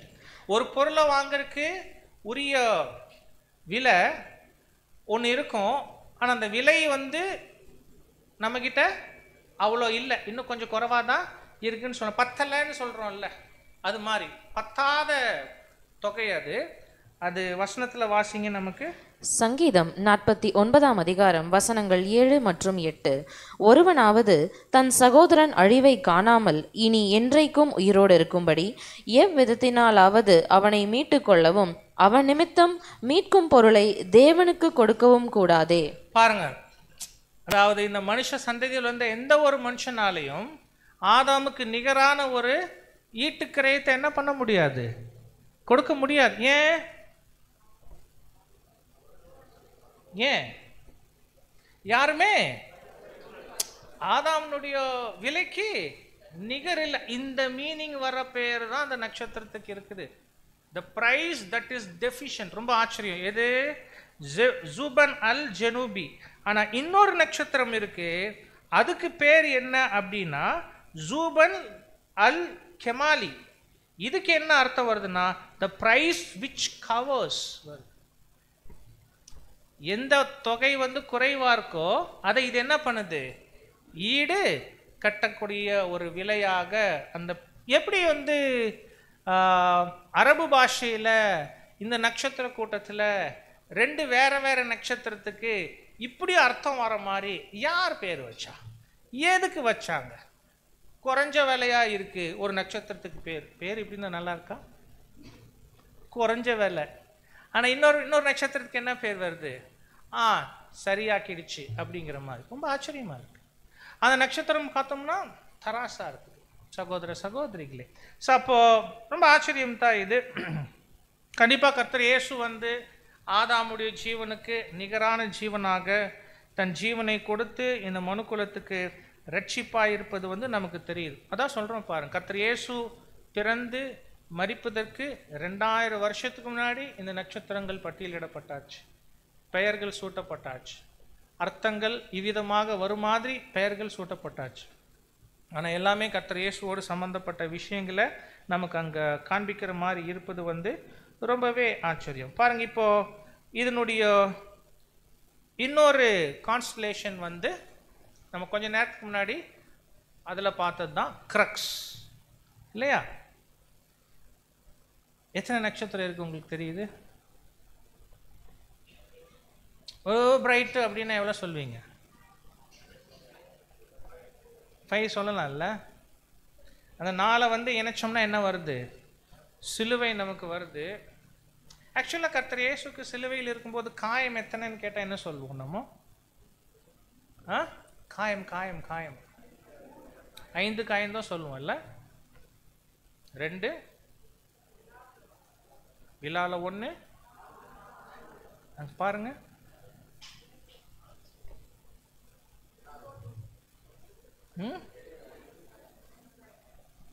ஐயோ, உங்களுக்கு வேற வேற நம்பர் வரும் போல் தெரியுதே.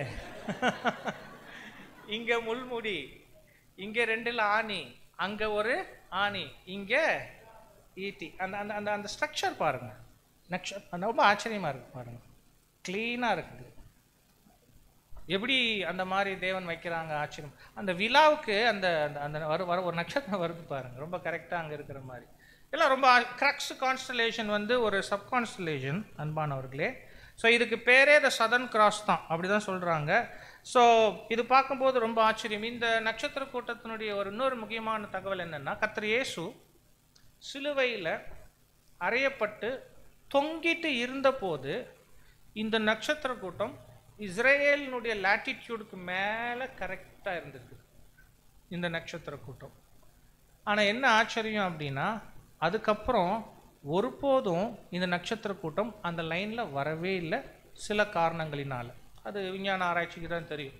பூமியினுடைய சுழற்சி, பூமியினுடைய சுற்றுவட்டம், இதனால் அந்த லைனில் இந்த நட்சத்திர கூட்டம் அதுக்கப்புறம் இது வரைக்கும் பாஸ் ஆகவே இல்லை. ஆனால் கர்த்தர் இயேசு சிலுவை அறையப்பட்ட போது இந்த கான்ஸ்டலேஷன் தான் மேலே இருந்தது.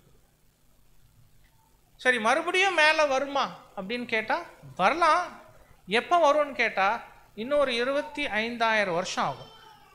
எப்போ சிலுவையில் அறையப்பட்டதில் இருந்து எடுத்துக்கொண்டோன்னா இன்னொரு 25,000 வருஷம் கழிச்சு அது வரும் அப்படின்னு சொல்றது. எப்போ?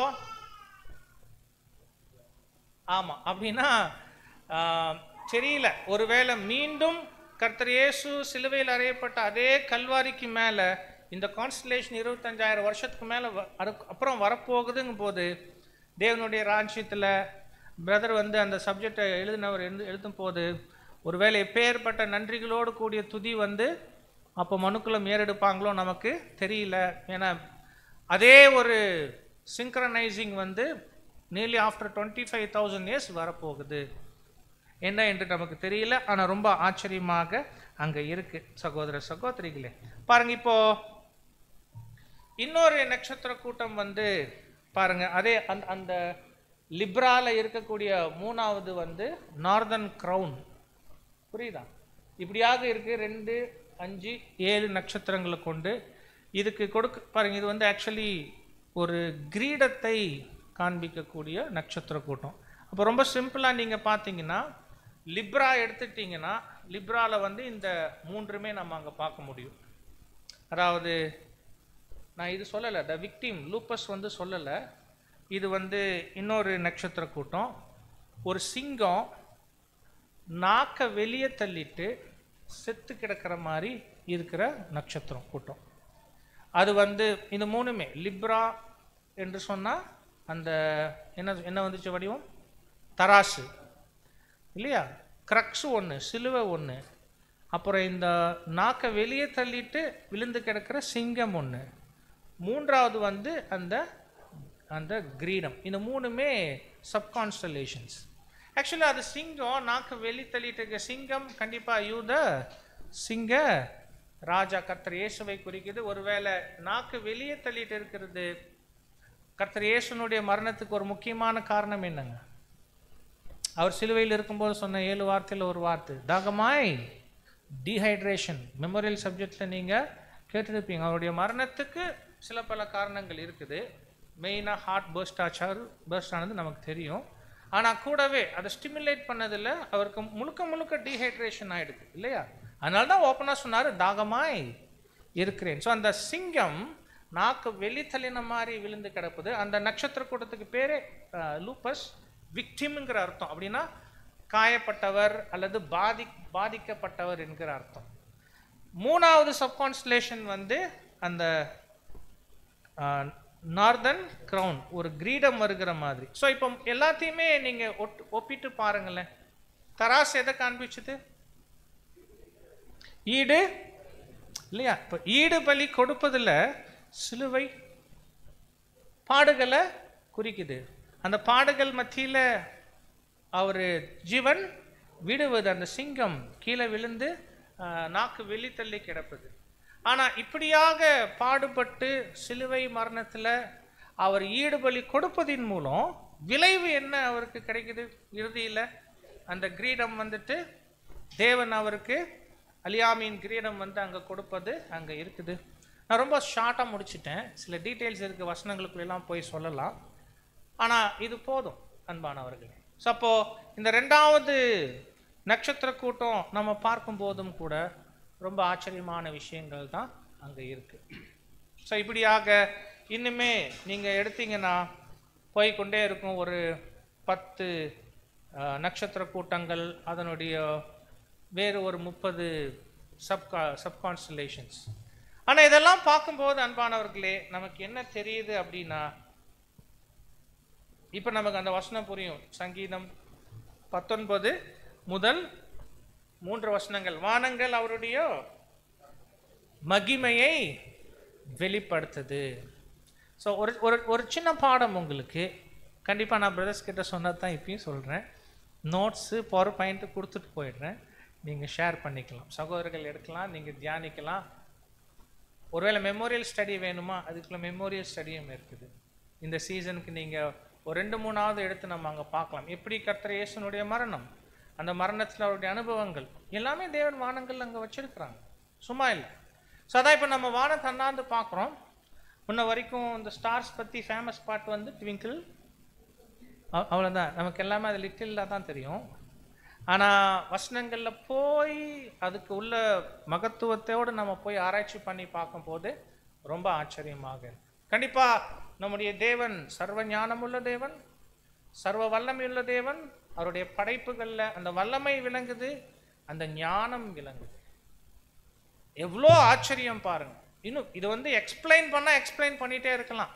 இப்போ நீங்கள் உதாரணத்துக்கு ஒரே ஒரு பாயிண்ட் சொல்கிறோமே, இப்போது நீங்கள் பூமியில் இருக்கிறீங்க, அங்கேருந்து இங்கே ஒரு நட்சத்திர கூட்டத்தை பார்க்குறீங்க, 4 நட்சத்திரம் இருக்குது, சிலுவை வடிவம் உங்களுக்கு வருது இல்லை? ஆக்சுவலாக நீங்கள் இங்கே வந்து பார்த்தீங்கன்னா அது 4 ஒரே பிளேனில் இருக்காது. ஒன்று அங்கே, இன்னொன்று இங்கே, இன்னொன்று வேற எங்கேயோ இருக்கும், இன்னொன்று பின்னாடி கீழே கூட இருக்கலாம். ஆனால் அங்கிருந்து பார்க்கும்போது என்ன ஷேப்பில் வருது? சிலுவையில் அங்கே வருது.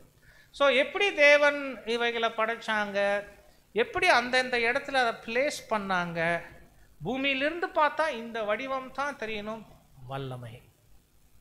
அதே மாதிரி பக்கத்தில் ஒரு நட்சத்திர கூட்டம், கூட ஒரு 2-3 நட்சத்திர கூட்டம், அது எல்லாத்துக்குள்ளேயும் ஒரு வடிவம், அது எல்லாம் சேர்த்து பார்த்தோம்னா ஏதாவது ஒரு கான்செப்ட். ஃபார் எக்ஸாம்பிள் இப்போ ரேன்சம்ங்கிற கான்செப்ட். ரேன்சம் ஈடுபலி கொடுப்பதில் சிலுவை பாடுகள் இருக்குது, மரணம் இருக்குது, இறுதியில் மகிமையும் இருக்குது. கான்செப்ட் வந்து அப்படி கொண்டு வராங்க. ரொம்ப ஆச்சரியமாக அங்கே இருக்கு. ஒருவேளை இப்போ யோபு கிட்ட தேவன் கேட்டது யோசிச்சு பாருங்க. யோபுவே, ராசிகளை அதின் காலத்தில் வர பண்ணுவாயா அப்படின்னா இந்த கான்ஸ்டலேஷன்ஸு எந்த மாதிரி அமையணும், எந்தெந்த வடிவத்தை கொடுக்கணும், அது மாதிரி உன்னால் பண்ண முடியுமா கேட்குறார். மனிதன்கள் கிட்ட கேட்குறார், உங்களால் முடியுமா? அந்த ஆங்கிளே ரொம்ப நல்ல கோணம். ஒருவேளை யோபு அந்த அதிகாரம் மாத்திரம் படிச்சிங்கன்னா, யோபுனுடைய கேள்வியில் என்ன?